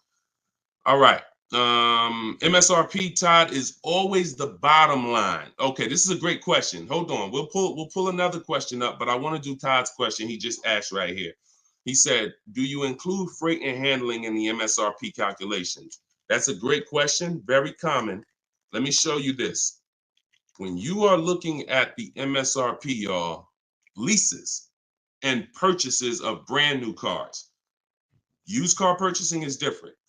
But when you're shopping, we're always shopping based on the MSRP. So let me show y'all this. I'm actually going to save a window sticker right now, and I'm going to bring it onto the show. Hold on. All right, so let me go here. Boom. Check this out. All right, here we go. Hold on. It's loading. Boom. All right. So here's a window sticker. Now, these numbers can be a little confusing. We want to go right there. Right there. Total MSRP is all we care about. Right there. Total MSRP. Because you do pay for destination to get the car from the factory to the dealership. That's included. Like that's we pay for that. So it's no problem. We need to know. You don't want to account for any of these numbers up here before the option. It's always the bottom line MSRP, total MSRP. Now, if you ever see an addendum next to a window sticker, you see a handwritten addendum or a typed addendum that takes this total MSRP and it gives some other stuff next to it, we pay no attention to that. And in my case, if you're using what I'm teaching you, you would never even be talking to that dealer about getting a quote until you got home. So even if you go, the only time we would actually even see that particular dealer, that particular window sticker, is if we showed up to test drive the car and that particular one that we test drove just so happened to have the addendum on it. That's the only time we'd even see it. Quite honestly, it's no way. It's not even something, because we never talk numbers in the dealer. Your leverage is at home. Everything I'm teaching you is your leverage is at home. You can talk to multiple people from home. You can get bids from home. You can put people against each other from home. You're in control from home. You lose all of that sitting down at a car salesman's desk and going back and forth one-on-one. You can see the whole market at home. See, we get below market deals. I want you getting below market deals. There's no way for you to get below market deals without seeing enough offers to know the market. I can never sit down across the table from a car salesman and get a below market deal, because I don't know what the market is. I only know what your price is. And every single one of your competitors is going to offer me a different price. Some higher, some lower, depending on who you are. And so I can only expose that information by being at home. But yes, everything we are doing is always based on that total MSRP, and that's how we do our calculations. Okay, great question. If everybody's getting value out of the show, could you type some dollar signs? Just type a dollar sign if you're enjoying the show so far. So if whenever you see this show, if you see the banner above us, then this is a rebroadcast. But if there's no banner, then we're live. So you can ask your questions, but you can always make sure that I always want to make sure that you guys have access to the live shows so that you can use them. But even the rebroadcast, if you're sitting on watching the rebroadcast, you're going to get the same value pretty much as somebody here live, because somebody's going to ask the same question you had. I can almost guarantee it. So I'm glad. I see a lot of dollar signs. Perfect. I see a lot of dollar signs. If you haven't subscribed to us on YouTube, please subscribe so that you can keep in touch with what we're doing here. And certainly, good job. I'm happy everybody's getting value. Go ahead, Dolan. We got a few more minutes. Post another question. Great questions today. All right, this one's from Instagram. I haven't had any car leases on my credit before. How likely will I be able to lease an $80,000 car? I have great credit. If you got great credit and income, then you could go for it. Great credit and income, you could go for it. Whether you have the car. Now, I'm going to tell you something. Mercedes did not want to be people's first lease. So there are snooty brands out there. I cannot tell you that because BMW may not be that way. Audi may not be that way. Range Rover may not be that way, because I think Chase does their leases. So, but when it comes to Mercedes, they didn't want to be your first lease. You really had to have some type of comparable credit. But if you have great credit and you have the income, then certainly I'd be going for a lease. No doubt about it. No doubt about it. Just like the chicken and the egg, you know what I mean? Like, which comes first? Or it's better is the job and the experience. You can't get a job without experience. You can't get experience without a job. So in this particular case, somebody has to be your first, lender, and most of them will. Yeah, most of them will. You know what I do too? One more thing. I have this in my book too. Just so y'all know, every little detail is not left out, because I've been doing this since 2006. I've heard every question, and I knew every question has a place. What I do, if I'm you, is before I even shop for a car, if I don't know for sure, even with great credit, if I could get approved, I would call and I'd ask for the finance manager, and I'd tell him my situation. And I say, hey, look, you know what? I got a 740 credit score. I make this a year. I never leased before, but what do you think? And if a Mercedes finance manager would tell you, nah, it's probably not going to work with Mercedes. But someone else would say, nah, that's fine. So that way you don't even waste your time getting all your offers just to find out that this is one of the snooty leasing companies. All right. All right, there we go. All right, shoot the next one up, Dolan.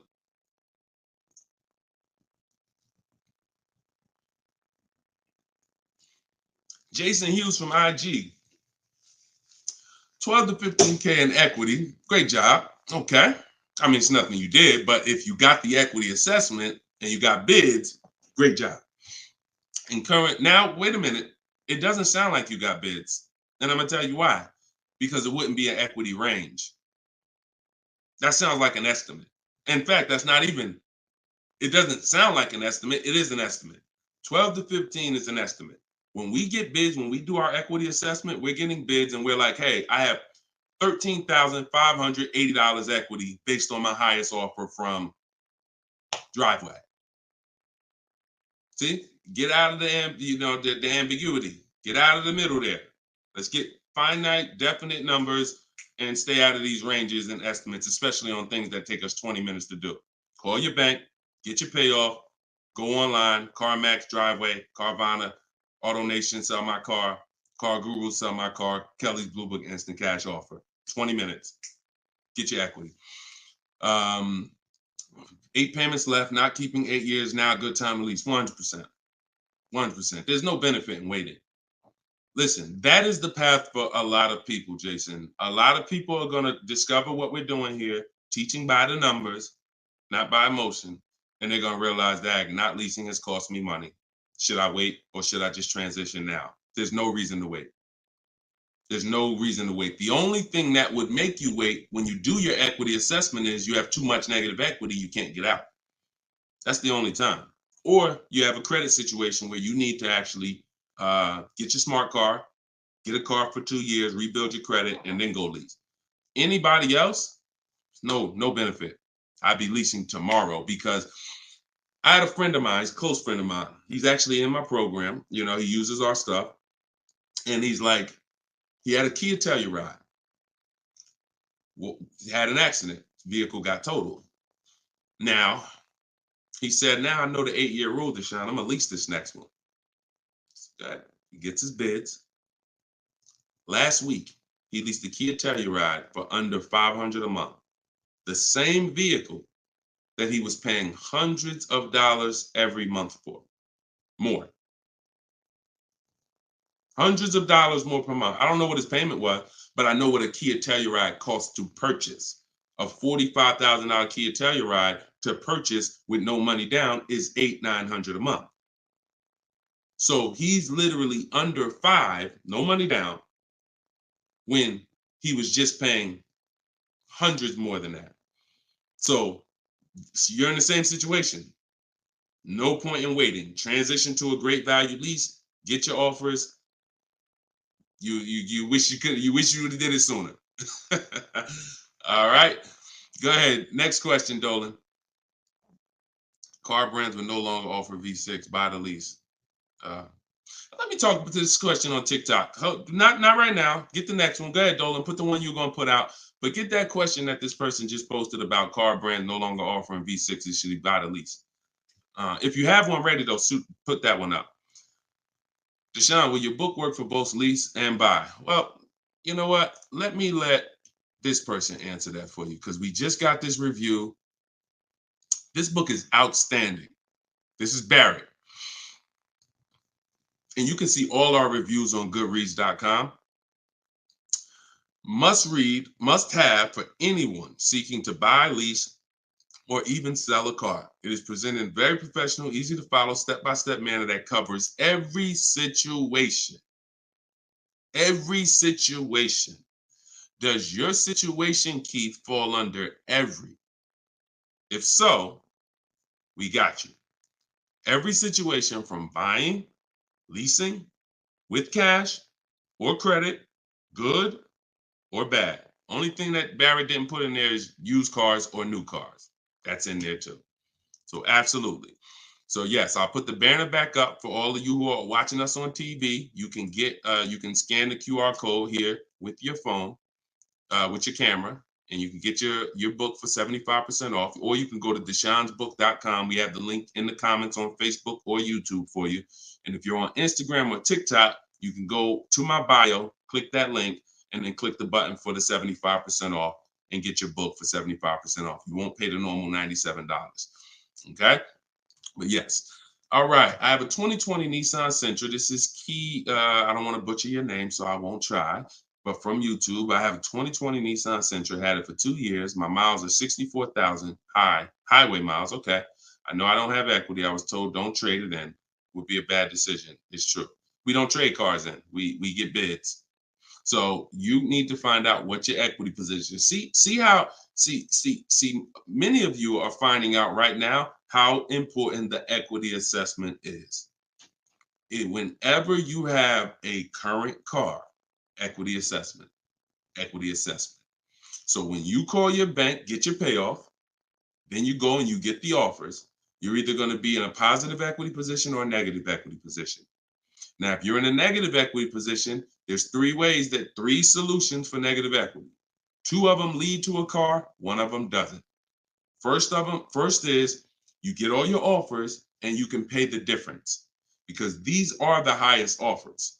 So whenever you are, the highest offers are these online bidders. They pay more than car dealers. In fact, 3 of them are car dealers that are bidding. So Kelly's Blue Book, Car Gurus, and AutoNation are car dealers bidding. CarMax, Driveway, Carvana are online marketplaces, used car marketplaces bidding. So you're getting a wide range of diverse offers from people who compete every day to buy cars. and they cut your check right then and there. They do an hour. Both times I went to CarMax, me and my mother separately, we were out in an hour. I've had people who sold to Carvana, Kelly Blue Instant Cash Offer. They do their inspection. And then they bring you a check. So if you can pay, let's say you said you don't have equity. So if that's the case, then you may have negative equity, which means you might owe 30 and your highest offer is 28. Then I would come up with the 2,000 and I would pay the difference all day long because I'm still winning through a bid. My car's value is maximized through a bid. And if I don't get bids, I'm not maximizing my car's value. So now, second, when we can't pay the difference, then that means we must trade. This is the only scenario where we trade because you need now one part of the bidding strategy you can't do. So you're going to do the other part of the bidding strategy, which is now think about what car you want. Okay, I want a Toyota Camry. Now I'm going to get my bids. I'm going to get the lowest bid, the dealer that's going to sell me the car for the lowest amount, and then I'm going to purchase from them. But before I can purchase, now I need to bring my old car into the scenario and ask them, how much is my old car worth to you? Now that's the winning dealer. You need them to bring that loan because you need them to carry that negative equity you have and put it on top of your existing deal. So you cannot depend on, don't even think that they're going to pay the amounts you had over here. Oh, Driveway was offering me 29. Yeah, you could tell them that, but again, they're not going to be able to pay that. They can't beat all their competition on the bid and then beat all the online buyers on the bid. So that's why I say your first option is always to pay the difference. Because you can win with bids there, you maximize, and then you do a separate transaction, you can still keep them separate. But if you cannot get bid, if you can't pay the difference, your only option is you have to trade that car in, and then you're going to let the dealer who you buy the car from wrap the negative equity into the existing lease. It's hopefully it's a lease because there shouldn't be any reason you're trading that car unless you just want a lease. To buy another car, unless you're saying you're keeping it 8 years, which, like I said, most people, I've been doing this for years, they're going from a finance to a lease. Now, one more scenario. I told y'all it's 3 ways out of negative equity. One leads to no car. You have too much negative equity and you cannot put it on top of the actual deal because banks have loan to value ratios. So if you have $10,000 of negative equity, you can't just slap that on top of a $30,000 or $40,000 car. It's going to be too much unless you put money down. So you can't if you got some cash, you can make the deal happen, but you're not going to be able to do a no money down deal because you're looking to have the bank approve the car, the tax, the fees, which probably another $1,500, and 10 grand of negative equity. And then you want to find that's too much because the dealer has to go to the bank and say, we know this car is priced at 40, but we'd like you to lend this person 54. They're not going to do it. They might lend max 50. So the more negative equity you have, if it's too much, you're either going to have to bring some cash to the table to get the deal done. And if you have no cash, you got to wait. You got to pay down the car. It's the only option. That's why I say, know the cause of negative equity. It's usually because you haven't leased. 99, I could tell you the way out. I just gave you the way out. That's in my book, 3 strategies for negative equity. But when if you don't know the cause and you just turn around and get another purchase and you're not keeping it 8 years, you're going to be in negative equity again and again. And there's plenty of people, and some of you, it may be you, where you're like, dag, Deshone, that's me. Every time I go get a car, negative equity, negative equity, negative equity. It's like a vicious cycle. And the solution is you need to lease. What's causing that is you don't lease. So you're overpaying by thousands of dollars. All right. So Listen, y'all, we will be back. We like to do these shows twice a day. If you're on my email list, you'll get the notification. We like to get through as many questions as possible, keep this around an hour, 15 minutes. And so all of you, appreciate you coming. If you want every single thing I teach in one spot in a step-by-step format, that's my new digital book. It's called Cars from Home, 7 Steps to Saving Time, Money, and Avoiding Dealerships. And you can get yours for 75% off in the comment section on YouTube. We got a comment section that's pinned, Deshone'sBook.com. Same thing on TikTok. I'm the same thing on Facebook.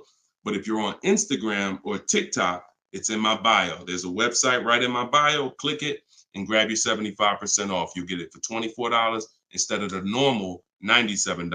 Now, if you went there and that timer started, then certainly get there before it hits zero, because once it hits zero, you have to pay the $97, which is still a great price. So my goal for this book is to be the most valuable book financially that you've ever gotten. That is my goal. So use it.